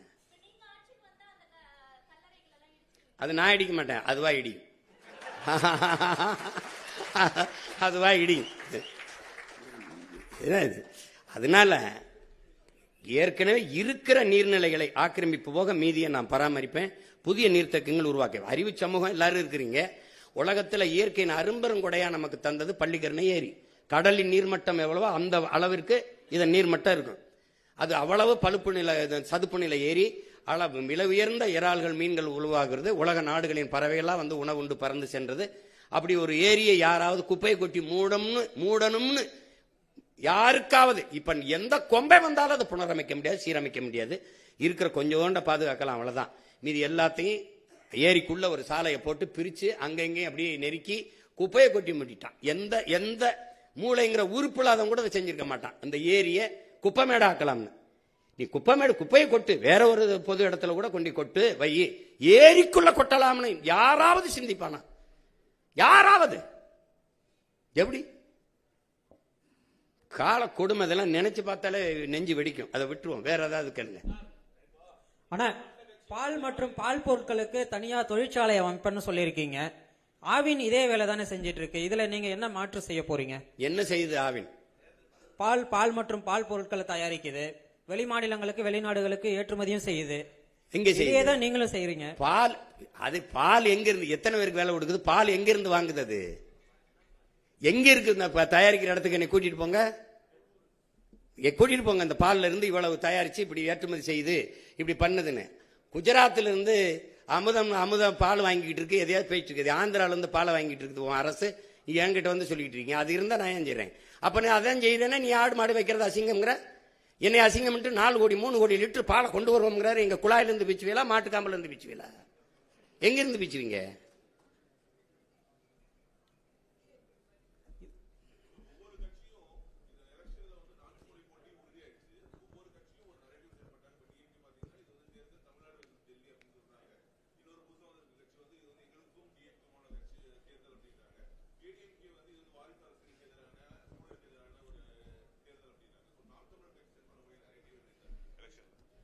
இல்ல அதுல உங்களுக்கு தெரியும், போட்டிங்கிறது கோட்பாட்டு அளவு போட்டி தான். உங்களுக்கு இதுவரை இந்த நாட்டில் என் மக்களுக்கு இருக்கிற பிரச்சனைகள், துன்பங்கள் இருக்குல்ல, இந்த பிரச்சனைகள் தினந்தோறும் போராட்டம் நடக்குது. அதை நீங்க என்னையோட நீங்க ஊடகத்தில் இருக்கிற பிள்ளைகள் நீங்க நல்லா கவனிப்பீங்க. ஆசிரியர்கள், படிப்பிக்கிற ஆசிரியர்கள் பாதையில் நிற்கிறாங்க, மருத்துவர்கள் வீதியில் நிற்கிறாங்க, செவிலியர்கள் வீதியில் நின்று போராடுறாங்க, வேளாண்குடி மக்கள் போராடுறாங்க, போக்குவரத்து தொழிலாளர்கள் போராடுறாங்க, துப்புரவு பணியாளர்கள் போராடுறாங்க. எல்லாருமே வீதிக்கு வந்து போராடும் போது அரசு நல்லாட்சி கொடுக்குறேன்னு சொல்லுது. இப்ப கடந்த காலத்தில் நிறைய போராட்டங்கள் வந்ததை நீங்க பார்த்திருப்பீங்க. அப்போ அது என்னன்னா, இந்த போராட்டங்களை எல்லாம் கையெழுத்தது யார்? இந்த பிரச்சனைகளை எங்களுக்கு திணித்தது யார்? இவ்வளவு பிரச்சனைகள் இருக்குதே, இதை தந்தது யாருன்னா இவர்கள் தான். இதையெல்லாம் தந்தவர்கள் இவர்கள், இதை தீர்க்க வேண்டும் என்று வந்தவர்கள் நாங்கள். அதுல இருக்கிற வேறுபாடு புரியுது. இவங்க 3 பேரும் ஒரு இலவசம் இருக்காங்க, நாங்க இல்லைன்னு இருக்கோம். இப்ப யாராருக்கும் போட்டின்னு தெரியுது. அது ஒரு கரை, இது ஒரு கரை. அவர்கள் திராவிடர்கள்ங்கிறாங்க, நாங்க தமிழர்கள்ங்கிறோம். அவங்க இருமொழி கொள்கைங்கிறாங்க, நாங்க ஒரு மொழி கொள்கை. விரும்பினால் எம்மொழியும் கற்போம்ங்கிறோம். அப்ப ஒவ்வொன்றிலையும் மாறுபடுறோம். இதுக்குள்ளதான் போட்டி இருக்குமே ஒழிய, நீங்க இப்ப இலவசம்ங்கிறாங்க, இலவசம் பெற வேண்டிய ஏழ்மை வறுமை நிலையில் இல்லாத வாழ்க்கை தரத்தை உயர்த்துவேங்கிறேன். நான் அதை கொடுப்பேங்கிறேன். நான் இலவசம் தரேன், கல்வி மருத்துவம் தூய குடிநீர் தரேன், மற்றதெல்லாம் இலவசம் தர முடியாதுங்கிறேன். அப்ப இந்த கோட்பாட்டு அளவில் நாங்க மாறுபட்டு நிக்கிறோம். இதுக்குள்ளதான் போட்டி இருக்க முடியும். இந்த நாட்டில் இருக்க எல்லா பிரச்சனைக்கும் ஒன்னு காங்கிரஸ், பாரதிய ஜனதா, திமுக, அதிமுக, இது நாளை தவிர வேற யாரும் இருக்காங்களா? அப்ப அதனாலதான் இது நாளை எதிர்த்து நாங்க நிக்கிறோம். இப்ப உங்களுக்கு விளங்குதா? அப்ப அதுல அவங்க குறிச்சுக்கிறாங்க, எங்களுக்கு இவங்க எதிரி, இவங்க அது எதிரின்னு. இப்ப என்டிஏவுக்கு தமிழ்நாட்டு அரசியல்ல என்டிஏக்கு என்ன பிரச்சனை வருது? இங்கே ஐயா ஸ்டாலினை வீழ்த்தி எடப்பாடி வர்றதா, எடப்பாடி ஐயா வீழ்த்தி ஸ்டாலின் ஐயா வர்றதா? திமுகவா அதிமுகவா? பிசாசா பேயா? பேயை விட்டுட்டு பிசாச கல்யாணம் பண்றதா? பிசாச விவாகரத்து பண்ணிட்டு பேயை கல்யாணம் பண்றதா? இப்ப நாங்க இந்த பேயை தள்ளிட்டு ஒரு தேவதையை உட்கார வைக்கணும்னு நினைக்கிறோம். தீமைக்கு மாற்று தீமை இல்ல. நபிகள்கிட்ட கேட்கிறாங்க, தீமை எப்படி ஒழிப்பீங்கன்னு. நான் நன்மையை வச்சுதான் ஒழிப்பேன்னு. இப்ப நன்மை யாரு? இப்ப அதிமுக திமுக ரெண்டும் வெவ்வேறு கட்சி. இப்ப திமுக 11 அமைச்சர்கள், அதிமுக அமைச்சர்கள். சொல்லணுமா, பேர் சொல்லணும்னு இல்லை. இப்போ கூட புதுசு புதுசாக கொஞ்சம் பேர் போய் சேர்ந்து இப்போ அடுத்த அமைச்சரவை வந்தால் அதுலேயும் அவங்க. அப்போ ரெண்டு வெவ்வேறு கட்சின்னு எப்படி சொல்கிறீங்க? கொடியில் வண்ணம் மாறும், கொள்கையில் என்ன மாதிரி இருக்கா? இங்கேயும் டாஸ்மார்க் இருக்கும், இங்கேயும் இருக்கும், இங்கேயும் ஊழல் லஞ்சம் ஊழல் லஞ்சம் இருக்கும், இங்கேயும் மலையை வெட்டுவாங்க, மணல் அள்ளுவாங்க, எல்லாம் உங்களுக்கு அதே தான் தொடரும். அப்போ ஆள் மாறும், ஆட்சி மாறும், ஆட்சி முறை மாறாது. அப்போ ரெண்டும் ஒரே கட்சி தான். இங்கே வந்து சேரும்போது தாய் கழகத்துக்கு வந்துட்டோம், அப்புறம் அங்கே போனால் நாங்கள் சேய் கழகத்துக்கு போயிட்டோம். இப்போ தாயை போல தானே பிள்ளை இருக்கும், நூலை போல தானே சேலை இருக்கும். இது சொர்ணாக்காவாக இருந்தால் இது மட்டும் என்ன தேவதையாவா வந்துடும், இது குட்டி சொர்ணாவாக தான் இருக்கும். அப்போ அப்படித்தான் இந்த கட்சிகள். அதனால இந்த கோட்பாட்டு அளவில் நாங்கள் முரண்பட்டு நிற்கிற போது அவங்க ஒரு முனையில் இருக்காங்க, நாங்கள் எதிர்முனையில இருக்கோம். அவங்க சூலாயுதமா இருக்காங்க, நான் வேளா இருக்கேன். உள்ளாட்சி தேர்தல் நடத்துவது மாநில அரசுடைய ஒரு கடமை. ஆனா உள்ளாட்சி தேர்தல் பத்தி நாம் தமிழர் கட்சியோட நிலைப்பாடு என்ன? இல்லை, எனக்கு வந்து இந்த உள்ளாட்சியின் மூலமா வந்து அங்கதான் அதிகமா இங்கே சாதி மத பிளவுகளும் அந்த தீண்டாமை ஏற்றத்தாழ்வுகளும் அதிகமாக இருக்குது நம்ம பார்க்குறோம். எம்ஜிஆர் அவர்கள் இருக்கும்போது உள்ளாட்சி தேர்தலை நடத்தலை. இப்போ என்னோட கோட்பாடு, நானே நல்லாட்சி கொடுக்கும்போது அங்கே என்ன ஒரு உள்ளாட்சி, நானே வேரில் தண்ணி ஊற்றுறேன், அங்கே எதுக்கு ஒரு வேலைக்காரர்னு கேட்குறேன். ஆனாலும் நமக்கு மாவட்ட ஆட்சியர் வட்டாட்சியரே போதும் சிறந்த நிர்வாகத்தை கொடுக்க. இப்போ எல்லாரும் இது பண்ணுறனால இந்த அதிகாரத்தை நிர்வாகத்தை பரவலாக்குங்கிற அடிப்படையில் உள்ளாட்சி தேர்தலை நடத்துகிறோம். ஏன்னா நம்ம ஊழல் லஞ்சம்ங்கிறது சொல்லில் கூட இல்லாமல் ஒழிக்கணும்னு நினைக்கிறேன். நம்ம உண்மை நேர்மையான நிர்வாகத்தை உனக்கு வேண்டி எல்லாத்தையுமே நான் கொடுத்துட்றேன். அப்போ அதுக்கப்புறம் நீ தேவைக்கு அதிகமாக பணம் சேர்க்க வேண்டிய அவசியத்தை இல்லாத ஒழிச்சிட்டேன்னா அது ஒழிஞ்சிரும். அதனால நம்ம நடத்துறோம் நல்ல சிறப்பாக நிர்வாகத்துக்காக செய்யறோம். சார் 15 ஆண்டு காலம் நீங்க சொல்லிட்டு இருந்தீங்க போராடிட்டு இருக்கோம் அப்படின்னு சொல்லிட்டு. இப்போ ஒரு தேர்தல் போதும் ஒரு திட்டங்களை நம்ம கொண்டு வரோம் என்னென்னலாம் அப்படின்னு சொல்லிட்டு. 2 திராவிட கட்சிகளை தாண்டி புதுதா ஒரு கட்சி வந்து தமிழகத்துல ஆட்சி அமைக்க முடியாததுக்கு காரணம் இந்த சாதி மத அரசியல் அப்படின்ற அந்த கட்டமைப்பை உடைக்கிறதுலயோ இல்ல மாத்துறதுலயோ எவ்வளவு கஷ்டம் இருக்கு, அதுக்கு எவ்வளவு முற்பட வேண்டியது இருக்கு ஒரு வெற்றிக்கு. அதை தாண்டி இல்ல, சாதி மத உணர்ச்சிங்கிறது தமிழ் சமூகத்துக்கு மட்டும் இல்ல, அது மானுட குலத்துக்கே எதிரானதா இருக்குது. அது குறிப்பா எங்களுக்கு வந்து பெரிய பேரிடரா இருக்கு. அதனாலதான் கடவுள் வெறி, சமய வெறி, கண்ணல் நிகர் தமிழுக்கு நோய் நோய் நோயே இடை வந்த சாதி எனும் இடர் ஒழிந்தால் ஆள்வது நம் தாய் தாயங்கிறது எங்க புரட்சி பாடுறார்.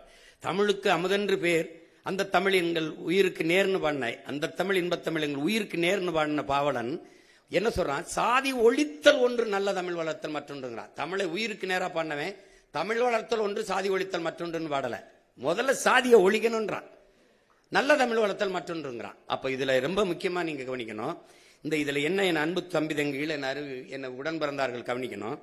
சாதியே அரசியலாகி அதிகாரமானால் அங்கே சகோதரத்துவம் சமத்துவம் இருக்காது. மதம் அரசியலாகி அதுவே அதிகாரத்துக்கு வருமானால் அங்க மனிதநேயம் மானுடம்ங்கிறது இருக்காது, செத்தே போயிடும்.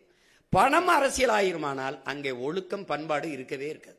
இது மூணையும் கடந்து ஒரு அரசியலை நம்ம கட்டமைக்கணும். உங்களுக்கு புரியுது? சாதி மத உணர்ச்சிங்கிறது வெறும் மனிதனுக்கு மட்டுமானது, அரசியல் எல்லா உயிர்களுக்குமானது. இந்த எல்லா உயிர்களுக்குமான அரசியலில் இந்த சாதி மதம் மனிதனுக்குமான உணர்ச்சியை கலப்பது என்பது சரி வராது. அதனாலதான் நாங்க இந்த சாதி பார்த்து போடுற ஓட்டு எனக்கு திட்டு நீ போட்டுறாதேங்கிறது, சாதி பார்த்து இடம் கொடுக்காம மாற்றி மாற்றி கொடுக்கறதுக்கு காரணமா அதுதான். அதை ஒரு கொஞ்சம் கொஞ்சமா நீங்க வருது. நீங்க பாத்தீங்கன்னா கடந்த தேர்தலில் எங்க பொது தொகுதியில நான் ஆதி தமிழ் குடியை நிறுத்தினோ அங்கெல்லாம் எனக்கு அதிக வாக்கு வருது அப்படின்னா மாறுதுல்ல, ஒரு மாறுதல் வருதுல்ல. அப்ப அதை செய்யணும்னு நினைக்கிறேன். அது கொஞ்சம் கொஞ்சமா தான் வரும். மாறுதல்ங்கிறது ஒரே நாள்ல வராது. ஏன்னா அது சிறுக சிறுக வரணும், மக்களின் மனத்துக்குள்ள அந்த மாறுதல் வரணும். அது நீங்க சொல்ற மாதிரி பெரிய இடையூறு தான். இந்த ஒரு நல்ல அரசியலை கட்டமைக்கிறதுல பெரிய தடை தான். அண்ணா, இப்ப நீங்க வந்து பெண்களுக்கு வந்து ஒரு தனி தொகுதி கொடுப்பேன் அப்படின்னு சொல்லிட்டு நீங்க முன்வடிவு பண்ணிருக்கீங்க. ஆனா பெண்களுக்கு வந்து தனி தொகுதி கொடுப்பேன்னு சொல்லிட்டு நீங்க சொல்லிருக்கீங்க. இப்போ இங்க தனி தொகுதியே பாத்தீங்கன்னா பெரிய சிக்கலா தான் இருக்கு. உதாரணத்துக்கு வந்து தனி தொகுதியில வந்து தேர்ந்தெடுக்கப்படக்கூடிய எம்எல்ஏக்கள் பாத்தீங்கன்னா, உதாரணத்துக்கு ராசா என்ன சொன்னார்னா, நான் 2 பேருக்கு பிரச்சனை அப்படின்னா நான் வந்து பட்டியல் சமூக மக்களுக்கு ஆதரவா நான் போய் பேச மாட்டேன், ஏன்னா நான் வந்து எல்லாரும் ஓட்டு போட தேர்ந்தெடுக்கப்பட்டிருக்கேன், நான் பொதுவா தான் பேசணும் அப்படின்னு சொல்ற கருத்தை வந்து முன்வைக்கிறாரு. அப்ப இந்த தனி தொகுதியை இங்க ஒரு சிக்கலா இருக்கும் பொழுது பெண்களுக்கான தனி தொகுதியை நீங்க என்ன சொல்ல வரீங்க?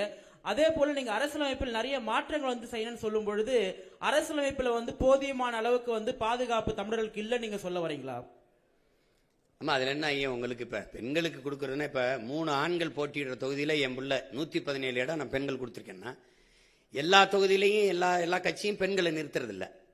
இப்ப 3 ஆண் வேட்பாளர்களோட என் புள்ள ஒரு பெண், என் தங்கச்சியோ ஒரு அக்காவோ போட்டியிடும் போது அது சரியா இல்ல. அப்போ பெண்களுக்கென்று தனியா இது பெண்கள் தான் போட்டியிட முடியும். இப்ப உள்ளாட்சியில வந்து அம்மா ஜெயலலிதா 50 விழுக்காடு கொண்டு வந்த மாதிரி இப்படி கொண்டு வந்துட்டீங்கன்னா அது பெண்களுக்கு சம வாய்ப்பு அரசியலிலும் அதிகாரத்திலையும் கொடுக்குற மாதிரி வந்துடும். அதுதான் சரியான பாதுகாப்பா இருக்கும், சரியான உரிமை பகிர்வா இருக்கும். அதை தான் நான் சொல்றேன், அதை தான் கொண்டு வரணும்ன்றேன்.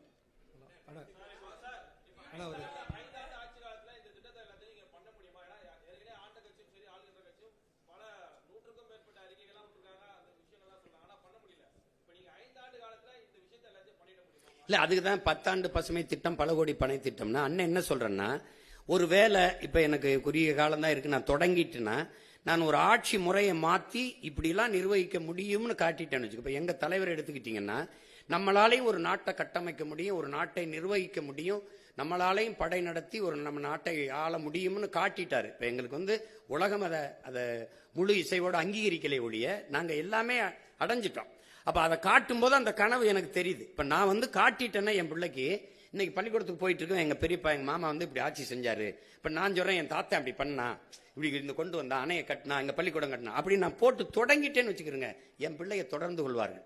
என்னுடைய அடித்தளம் உறுதி ஆயிடுச்சுன்னா அழகான கூரையை என் பிள்ளையை போட்டுக்குருவாங்க. நான் அதுவே இல்லாம தத்தளிக்கணும் பாருங்க. எனக்கு முன்னாடி என் முன்னவர்கள் வந்தவங்க எல்லாம் சமரசம் செஞ்சு தாளலைன்னா எனக்கு இந்த சிரமம் வந்திருக்காது. இப்ப நான் நிக்கிற உறுதியோட எனக்கு முன்னாடி நின்று இருந்தாங்கன்னு வச்சுக்கிறேங்க, எனக்கு வேலை எளிதா இருந்திருக்கும். அது இல்ல. அதனால இங்க எப்படின்னா, நானே மண்ணை மிதிச்சு, நானே கல்லை எடுத்து, செங்க அச்சு எடுத்து, நானே செங்கல் எடுத்து, நானே கட்டி, சிறுக சிறுக கட்டுறது.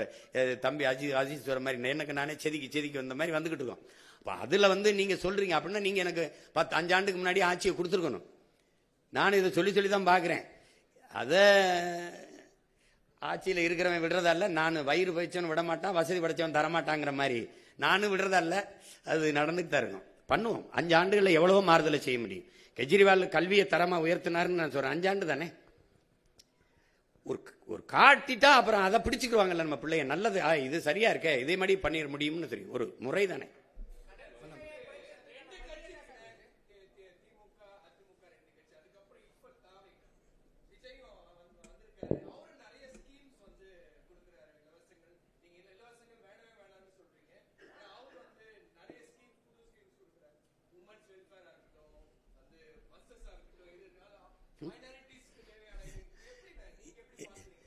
இல்ல நீங்க இப்ப நான் என்ன கேட்கிறேன்னா, இலவச பேருந்து இப்படிங்க யார் வேணாலும் போகலாம், யார் வேணாலும் வரலாம்னா 1 லட்சம் கோடி ஏற்கனவே போக்குவரத்து துறைக்கு இழப்பு இருக்கு. எங்கிருந்து காசு எடுப்பீங்க? இப்ப 6 எரிகாட்டு ஊர்ல கொடுக்குறேன்னு சொல்றாரு தம்பி. அது எங்கிருந்து வாங்குவீங்க? எந்த காசுல இருந்து வாங்குவீங்க? ஏற்கனவே 10 லட்சம் கோடி, 1 லட்சம் கோடி கடன் வட்டி கட்டுறோம். எங்கிருந்து வாங்குவீங்க சொல்லுங்க? 2500 கொடுப்பீங்க, எங்கிருந்து எடுப்பீங்க? நான் கேட்கறதுக்கு பற்றி எங்கிருந்து எடுப்பீங்க? உங்ககிட்ட தானே எடுக்கணும். எந்த வழியில் எடுப்பீங்க? வரியா எடுப்பீங்க. உங்க சொந்த சொத்தை, பரம்பரை சொத்தை வித்துட்டு யாரும் எங்களுக்கு தர வரல. இல்ல இது இலவசம்னு எப்படி சொல்றீங்க? மக்களிடமிருந்து மக்கள் காசை எடுத்து மக்களுக்கு கொடுக்கறது சேவை தானே வெளிய. அது எப்படி இலவசமா இருக்கும்? அது ஏன் என்ன நீ வந்து நம்ம பிச்சைக்கார மாதிரி நான் உனக்கு அதை கொடுக்குறேன், இதை கொடுக்குறேன்? உன்னை யாரா கொடுக்க சொன்னது? உன்னை யாரு கொடுக்க சொன்னது?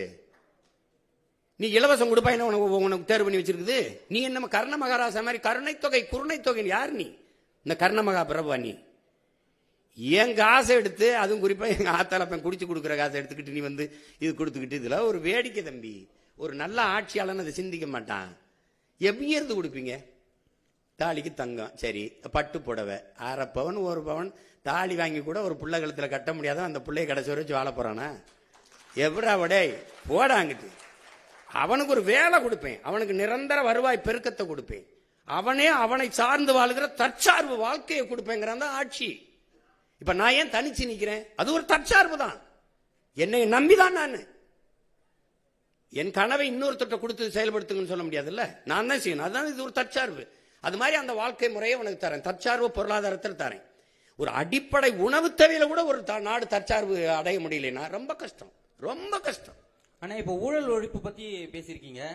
ஊழல் ஒழிப்பு அப்படின்றது புதுசா கட்சி தொடங்குறவங்களோ இல்ல ஏற்கனவே கட்சியில அரசியல் கட்சி தொடங்குனவங்களோ ஊழல் ஒழிப்பு அப்படின்றத கட்சி தொடங்கும் போது பேசுறாங்க. அதுக்கப்புறம் அவங்களே வந்து போய் அதே ஊழல்ல வந்து ஐக்கியமாயிடுறாங்க. நீங்க எப்படி இந்த ஊழல் ஒழிப்பீங்க? ஊழலுக்கான அடிப்படை என்ன?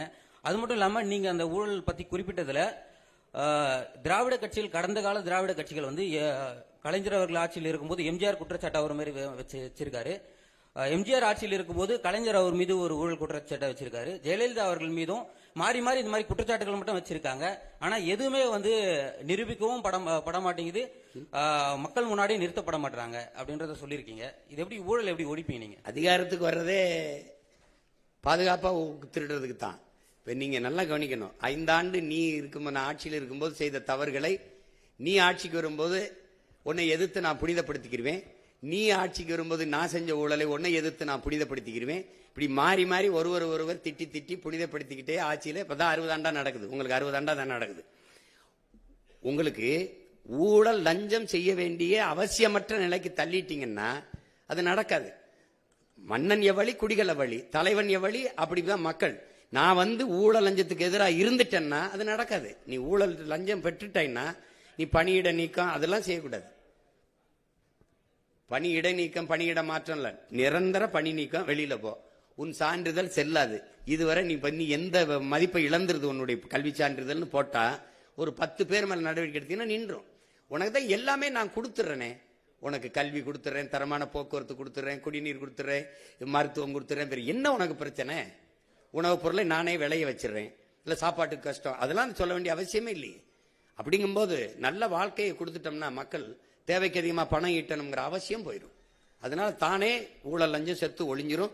அந்த ஊழல் லஞ்சம் அது எப்படி தடுப்பேன்னா வெளிப்படையான நிர்வாகத்தின் மூலமா. இப்போ இந்த சாலையை போட 500 கோடி ஒதுக்கி இருக்கேன்னா 500 கோடி ஒதுக்கி இருக்கேன்னு தெரியும். உங்களுக்கு ஒவ்வொரு முறையும் அந்த தகவல் வந்துகிட்டு இருக்கும். உங்களுக்கு புரியுதா? உங்களுக்கு தெரியாம திருட முடியாது. டென்மார்க் வந்து இந்த வெளிப்படையான நிர்வாகத்தின் மூலம் ஊழல் லஞ்சமற்ற நாடா இருக்குது. நியூசிலாந்து வெளிப்படையான நிர்வாகத்தின் மூலம் நல்ல நிர்வாகம் செய்யற நாடா தெரியுது. அப்ப அந்த நிர்வாக முறையை நம்ம பின்பற்றுவோம்ங்கிறோம். இது இப்போ நீங்க பாத்தீங்கன்னா செயற்பாட்டு வரைவு வந்து இப்போ கல்லூரி ஒரு பேராசிரியர் மாதிரி செயற்பாட்டு வரைவு வந்து நீங்க கொடுக்குறீங்க. ஆனா அந்த கருத்து கணிப்புங்கிறது வந்து இதெல்லாம் வந்து மக்களிடத்துல போய் கொண்டு சேர்த்துருமா இந்த வெற்றி வாய்ப்புக்காக? கருத்து கணிப்புங்கிறது இல்ல. இப்ப நீங்க ஒரு நல்ல ஒரு அறிவு சமூகத்துக்குள்ள வந்து இது ஒரு அவ்வளவு இது கடினமான ஒண்ணு இல்ல. இப்ப என்னை நீங்க எடுத்து பார்க்கணும். ஒரு பின்புலம் இல்லாத ஒரு எளிய மகன், சாதாரண மகன், ஒரு இக்கட்டான சூழல்ல ஏற்கனவே அதிகாரத்தில் இருந்தவங்களை எதிர்த்து வந்தேன். 260 வழக்குகள் என் மேல இருக்குது. இப்ப வந்து இவ்வளவு இதுக்குள்ள போய் இந்தியாவை யார் ஆள்றது அப்படிங்கும்போது தம்பி அண்ணாமலை அவர் தலைமையில ஐயா மோடி பிரதமர்னு ஒரு கூட்டணி அமைச்சுக்கிட்டாரு. ஐயா ஸ்டாலின் அவர்கள் இந்தியான்னு ஒரு கூட்டணி வச்சுக்கிட்டாங்க, அவங்க காங்கிரஸ் கட்சி. ஐயா எடப்பாடி, இப்ப நான் 4வது இடத்துல நிக்கிறேன். எனக்கு என்னுடைய பழைய சின்னத்தை எடுத்துட்டாங்க. பல முறை நான் கொண்டு போய் சேர்த்த சின்னத்தை கடைசியா ஒலி வாங்கி இந்த மைக்குன்னு ஒரு சின்னத்தை கொடுத்தாங்க. அதை வச்சுக்கிட்டு நான் வந்து என் பிள்ளைகள் யாரும் வந்து தெரிந்த வேட்பாளர்கள் இல்லை, எல்லாம் புதுசு. 36 லட்சம் வாக்குகளை எனக்கு போட்டு ஒரு முழு இசைவு பெற்ற, அதான் அங்கீகாரம் பெற்ற ஒரு கட்சியா எனக்கு கொண்டு வந்து எனக்கு கொடுத்துருக்காங்க. ஒரு சின்னத்தை திருப்பி எந்த சின்னத்தை இழந்தனோ அதே சின்னத்தை திருப்பி எடுக்கிற அளவுக்கு கொண்டு வந்திருக்காங்கன்னா அப்ப என் மக்களுக்குள்ள ஒரு தேடல் இருக்கு. இந்தியாவை யார ஆள்றதுன்னு என்னை தேடின என் மக்கள் தமிழ்நாட்டை யார ஆள்றதுங்கிறதுல என்னை தேடாம இருக்க முடியாது. என் பெட்டி, என் சின்னம் இதுவரைக்கும் 3வது பெட்டி 4வது பெட்டியில இருந்திருக்கு. இப்ப அது முதல் பெட்டியில இருந்தே ஆகணும். ஏன்னா அது பதிவு செய்யப்பட்ட கட்சி இல்ல, அங்கீகரிக்கப்பட்ட கட்சி. அப்படிங்கும்போது உழவர் குடிமகனை மறந்துட்டு ஒப்பிட்டவரை உள்ளளவு நினைங்கிறான். உணவிட்டவனை ஒரு தடவை உயிரா நினை, அவனை ஒரு தடவை நன்றின்னு தோடு, அவனும் வாழ்வான் நீயும் வாழ்வாயின்னு கேட்டு அந்த அதுதானே கொண்டு போய் சேர்க்கறது தான் எங்களுக்கு இருக்கிறது. எங்களுக்கு நீங்க தான் எங்களை கொண்டு போய் சேர்க்கணும். அது நீங்க செய்வீங்கன்னு நம்புறேன். அப்பா 2026ல நாம் தமிழர் ஆட்சின்னு சொல்லி செயல்பாட்டு வரைவு கொடுத்திருக்கீங்க. இதை பார்த்து சிறப்பா இருந்தது, எனக்கு பிரம்மாண்டமா இருந்தது, மகிழ்ச்சி. 15 வருடமா நீங்க போராடிக்கிட்டு இருக்கீங்க மக்களுக்காக. இப்ப இன்கேஸ் மக்கள் உங்களை நம்பி உங்களுக்கு ஓட்டு போட்டு முதலமைச்சரா தேர்வானால் உங்களோட முதல் கையெழுத்து மக்களுக்கான திட்டங்களா என்ன இருக்கும்? இல்ல, ஒரே முதல் கையெழுத்து நான் முதலமைச்சராகிற கையெழுத்து தான். அது இல்லைன்னா பதவி செல்லாது. எனக்கு ஒரு 100 இது இருக்குது. உங்களுக்கு தெரியுமில்ல, உங்களுக்கு எல்லாத்தையும் சும்மா அது சொல்றத முதல் கையெழுத்து அப்படி ஒண்ணும் இல்லை. அது எது அன்னைக்கு அந்த தேவையே இதுதான். உங்களுக்கு தெரியும் 100 கையெழுத்துல தான் இது சரி செய்ய முடியும். அதுல ஆக சிறந்ததா நான் நினைக்கிறது, இந்த நாட்டுல வந்து பசிச்சு கிடந்தவங்கிற முறையில பசிங்கிற சொல்லு இல்லாம நான் ஒழிக்கணும்னு நினைக்கிறேன். அது வந்து இந்த நாட்டில் பல கோடிக்கணக்கான பிள்ளைகள் பசியோடு உறங்க போகிறாங்கிறத படிக்கும்போது அவ்வளவு வலி இருக்கு. நான் இங்க இருந்து என் வீட்டுக்கு தினம் போகும்போது நிறுத்தங்கள்ல இந்த குழந்தை இப்படி தோல்ல போட்டுக்கிட்டு அந்த மயங்கே கிடக்குது. அது என்ன கொடுப்பாங்கன்னு தெரியல. சின்ன பிள்ளைங்க, வயசானவங்க எங்கிருந்து இறக்கி விட்டாங்கன்னு தெரியல.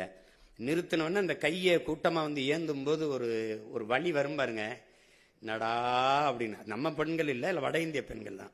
இப்போ அதில் ஒன்று தோணும், நீ பிச்சை எடுக்கிற வேலை கூட நமக்கு கிடைக்காதவருக்கு அதையும் அவன் எடுத்துக்கிட்டான்னு தோணும். ஆனாலும் இந்த நிலைமையில இன்னும் இருக்குது. பிச்சைக்காரன் சுவிப்பு மிஷின் எடுக்கிற பிச்சை போட்டு காட்டுவேன், நான் வத்திருக்கேன் அந்த காட்சியை. அது பிச்சைக்காரன் சுவிப் மிஷின் பிச்சை எடுக்கிறத வளர்ச்சின்னு காட்டுது. நான் பிச்சைக்காரனே இல்லாத ஒரு நாட்டை படைக்கிறது தான் வளர்ச்சின்னு நினைக்கிறேன். அப்போ ரெண்டு இந்த முரண்படுது. என்னுடைய பிள்ளைகளுக்கு வந்து கல்வி ஒரு சுமையா இருக்கக்கூடாது, அது ஒரு கனவா போயிடக்கூடாது. நீ என்ன கல்வி நினைக்கிறியோ, மருத்துவமா படி, நீ பொறியாளரா படி, அது எந்த வாய்ப்பையும் அரசு செய்யும். ஏன்னா நான் சொல்றேன், ஒட்டுமொத்த நாட்டு பிள்ளைகளும் என் நாட்டின் செல்வங்கள்னு அதை தூக்கி கொண்டு போகணும். அதுக்கப்புறம் மருத்துவம் வந்து உயிர்காக்கும் மருத்துவம் எல்லாருக்கும் சரியா சமமா தரமா இருக்கணும்னு நான் நினைக்கிறேன்.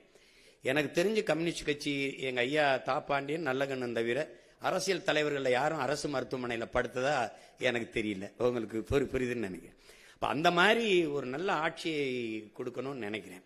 அப்ப ஊழல் லஞ்சத்தை விட்டு உண்மை நேர்மையான நிர்வாகம் அது கொண்டு வரணும்னு நினைக்கிறேன். இப்ப எனக்கு உங்ககிட்ட சொல்றதுக்கு என்ன, என் தலைவனுக்கு ஒரு கனவு இருந்தது, 200 ஆண்டுகளுக்கு பிறகு என் இனம் எப்படி வாழணும்ட்டு.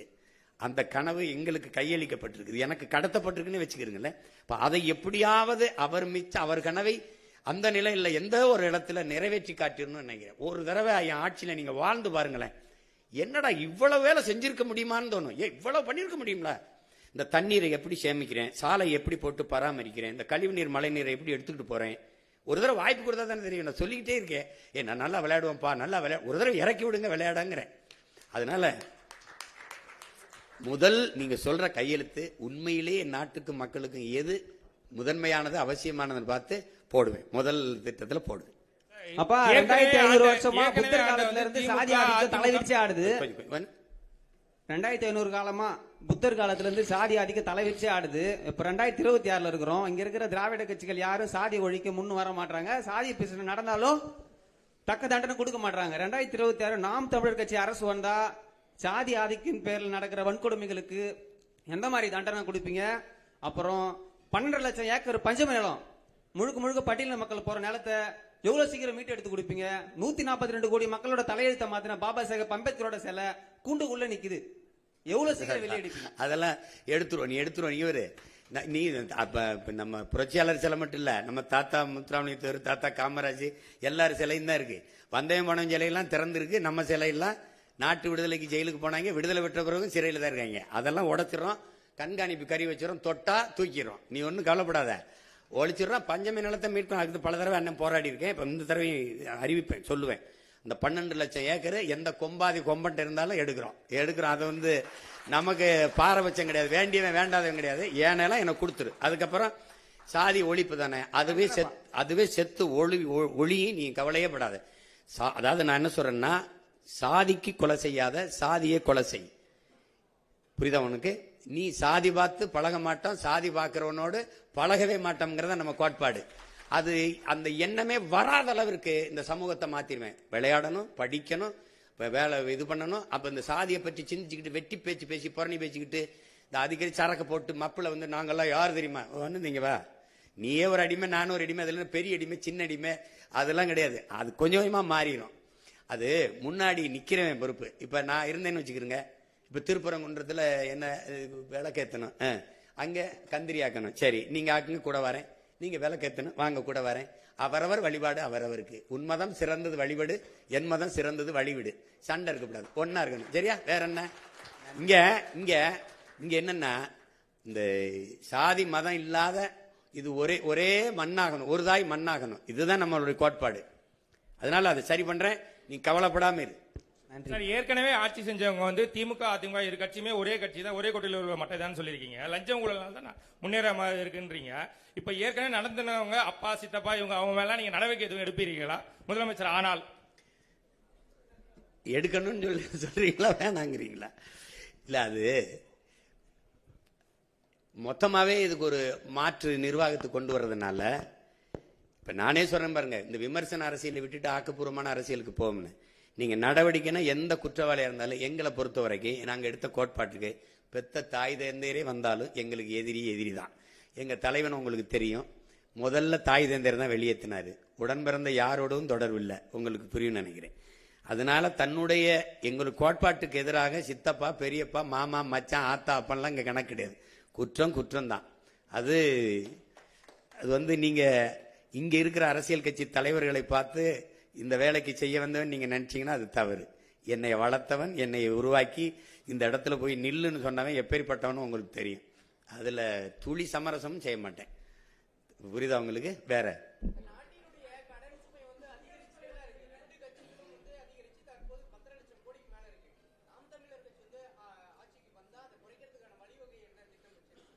சிரிக்காத அண்ணன் சொல்றேன். கடன் வாங்கினவன் யாருன்னு கேட்பேன் அவங்ககிட்ட. அந்த முகேஷ், அந்த அனில் அம்பானி ஒருத்தர் இருந்தாப்புல 1 லட்சம் கோடி திவாலாயிருச்சுன்னு விட்டாப்புல. நான் தமிழ்நாடு அரசு திவாலாயிருச்சுன்னு ஒரு மஞ்சள் நோட்டீஸை விட்டுருவேன். புரியுதா? ஏன் என்கிட்ட வந்து கேட்பான், யோ நான் வாங்கினேனா, கையெழுத்து போட்டு வாங்கினவன், அவன் ஆளுகள்லாம் இருக்கு, நான் வேணா உனக்கு துணைக்கு ஆள் அனுப்புறேன், போய் வசூலிச்சுக்க. ஏன்னா அதனால என் நாட்டுக்கு மக்களுக்கு ஒன்றும் இல்லை. எவனை வாங்கி தின்ட்டு போனதுக்கு, அவன் இலவசமா வாரி இறைச்சி வாக்க வாங்கி ஆட்சியை செஞ்சுட்டு போனதுக்கு நாம் ஆளை எல்லாம் செலவழிச்சுட்டு கடற்கரையில் படுத்துட்டாங்க. எனக்கு அது பேச்சு கிடையாது. இப்ப நான் வாங்கி கையெழுத்து போடுறதுக்கு நான் பொறுப்பு. நீ எவனை வாங்கி தின்னதுக்கு நான் என் மக்கள் காசை எடுத்து வட்டி கட்டிக்கிட்டு இருக்கிறதுக்கு என்கிட்ட கொடுத்தியா? நான் பொறுப்பு இல்லை. யார்கிட்ட கொடுத்த? ஆள் இல்லைன்னா அவங்க ஆளுக இருக்கு, சொந்த ஆளுக, பெத்த ஆளுக, அப்ப வாங்கி சாப்பிட்ட ஆளுக இருக்கு, அங்கே போய் வசூலிச்சுக்க. எனக்கு இது பொறுப்பு கிடையாது. இந்த கடனுக்கு நாம் தமிழர் அரசு பொறுப்பு ஏற்காது. ஆனா நீ ஊதாரியா வாங்கி சீட்டாடி இது பண்ணி அவனுக்கு கொடுத்து இவனுக்கு கொடுத்து 5000 கொடுக்குறேன், 10,000 கொடுக்குறேன், அரிசி கொடுக்குறேன், பருப்பு கொடு. நான் கேட்டேனா உனக்கு? அது கிடையாது. அந்த நிர்வாகம் இதுல கிடையாது.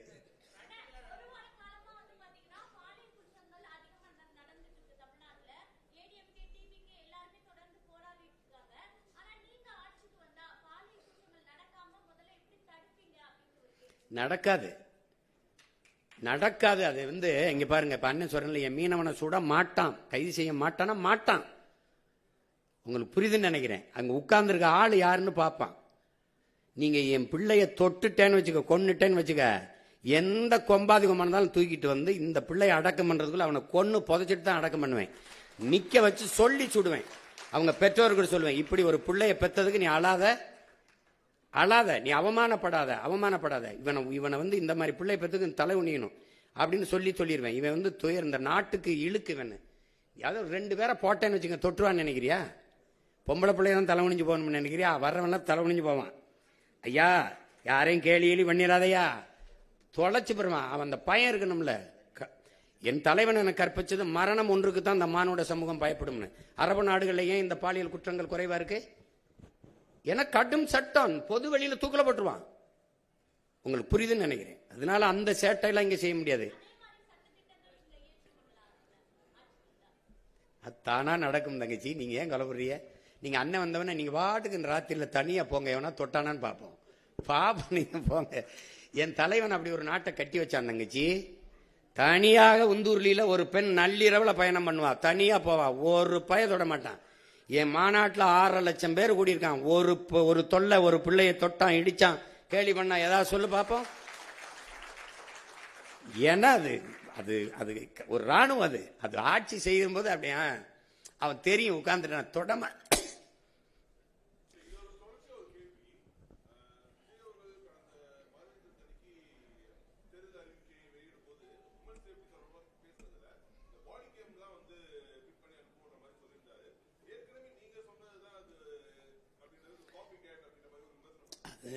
இது சில இதை நம்ம சொல்றதே திருப்பி சொல்லக்கூடாதுன்னு. இப்போ நான் வந்து நெய்தல் படைன்னு சொன்னேன், சிரிச்சாங்க. ஐயா பினராயி விஜயன் அதை செயல்படுத்திட்டாப்ல.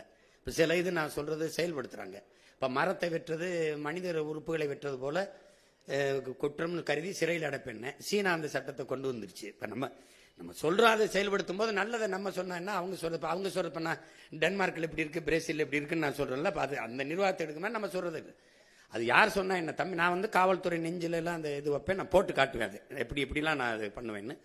அப்போ அது மாதிரி அது வரணும். பாதுகாப்புங்கிறது அப்படி இல்லை. பெண்களுக்கு தனி பாதுகாப்பு, இஸ்லாமியர் கிறிஸ்தவர்களுக்கு தனி பாதுகாப்பு இல்லை. ஒட்டுமொத்த நாட்டுக்குமான பாதுகாப்புல தான் எல்லாரும் பாதுகாப்பு இருக்குது. அதுல வந்து இந்த ஒழுங்கு வந்து கல்வியிலிருந்து கற்பிக்கப்படணும்னு நான் நினைக்கிறேன். அந்த சமூக ஒழுங்கு இங்க கல்வி அறிவை ஒழுக்கத்தை போதிக்காத கல்வியா மாறிடுச்சு. வியாபாரம் இதை படிச்சா அந்த வேலைக்கு போகணும், அதிலிருந்து கொண்டு வரதான் நிலையான தீர்வா இருக்கும். மற்றபடி இது இதை நீங்க சொல்ற மாதிரி நான் அதை நம்ம வரும்போது அதை கடுமையா அதை கண்காணிச்சு ஒழிப்பேன். அதை சீருடை அணியாத காவலர்களை நான் உள்ள விடுவேன். அதுக்கு உடல் தகுதியோ இதெல்லாம் பார்க்க மாட்டேன். அவங்க நீ வந்து இவரெல்லாம் காவல்துறையா இருப்பாருன்னு நீங்க கணிக்க முடியாது. உங்க பக்கத்துல உட்காந்துருப்பாரு, நீங்க ஏதாவதுன்னா டக்குன்னு வாங்க அப்படின்னு கூப்பிடுவாப்ல, நீங்க வாங்க வாங்கங்க அப்படின்னு அங்க சுத்தி 50 பேர் வந்துருவான், உட்காருங்க வண்டியில் நின்றுவான். அப்புறமா தான் தெரியும் அவன் காவல்துறை காவலரா இருக்கான்னு. இந்த மாதிரி இந்த காவலருக்கான எந்த அடையாளம் இல்லாம மக்களுக்குள்ள பொது தளங்கள்ல, வணிக நிறுவனங்கள், திரையரங்குகள், அந்த மாதிரி எல்லா இடங்களையும் உழவு விட்டுருப்பேன். அவன் யாருன்னே உங்களுக்கு தெரியாது.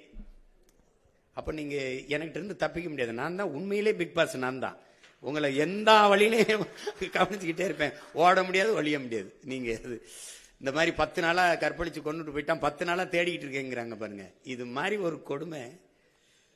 கடந்த தேர்தல்கள் இருந்து இப்ப உங்களுக்கு 8% வாக்கு இருக்குது. 8.5 இதுல இருந்து உங்களுக்கு படிப்பு என்ன, எந்த பிரிவு மக்களிடையே உங்களுக்கு ஆதரவு வலுவா இருக்கு, எது உங்களுக்கு சவாலா இருக்கு, அதை நீங்க பெருக வைக்கிறதுக்கு என்ன திட்டம் வச்சிருக்கீங்க?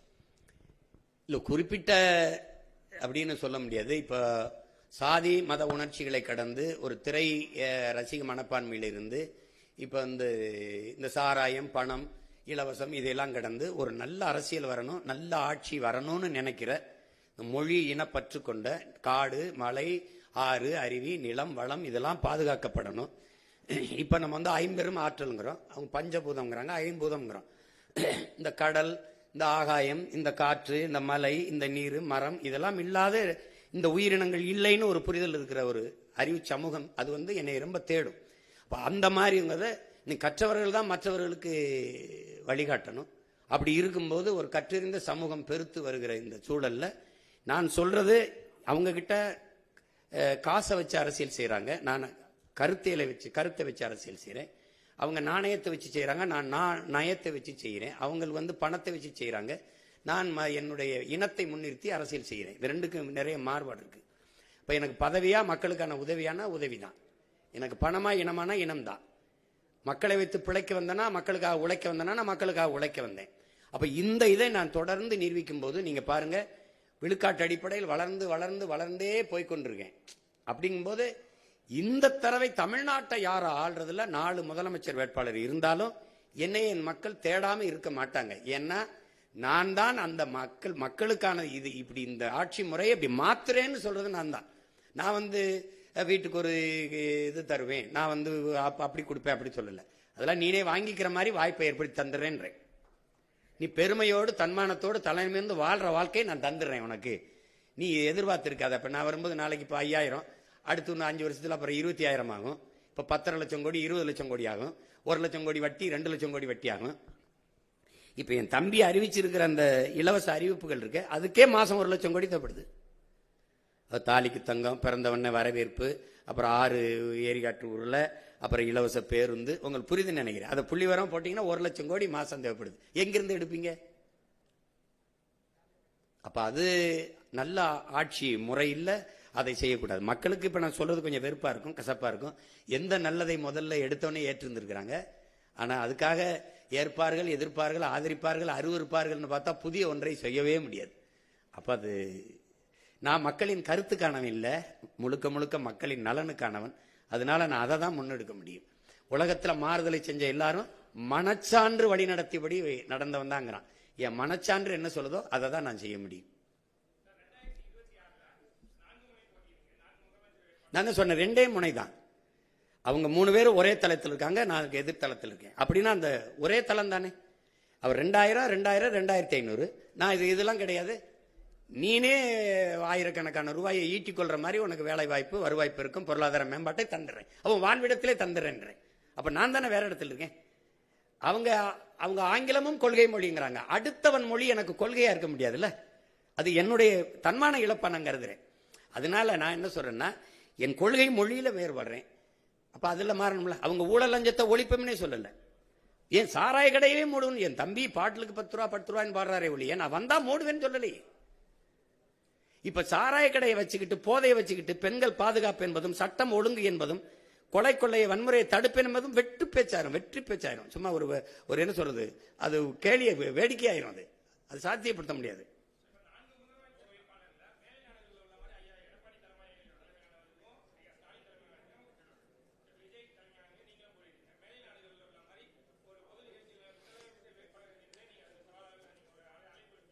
எத்தனை தடவை நான் கொடுத்துருக்கேன்னு நினைக்கிறீங்க?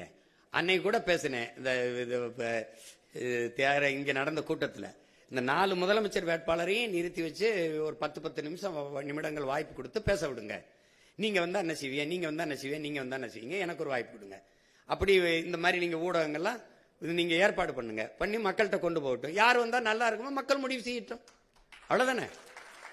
அது நான் தான் வருங்க, இருகரம் விரிச்சு தயாரா இருக்கேன், எந்த இடத்துக்கு வேணாலும் வரேன். நான் தான் சவாலே விடுறேங்கிறேன், நீங்க ஏற்கிறீங்களாங்கிறீங்க.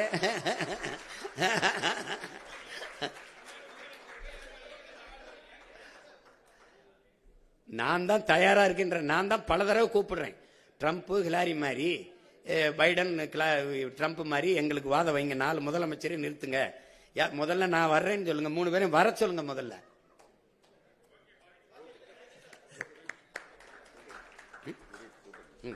எங்க நிக்கணும்?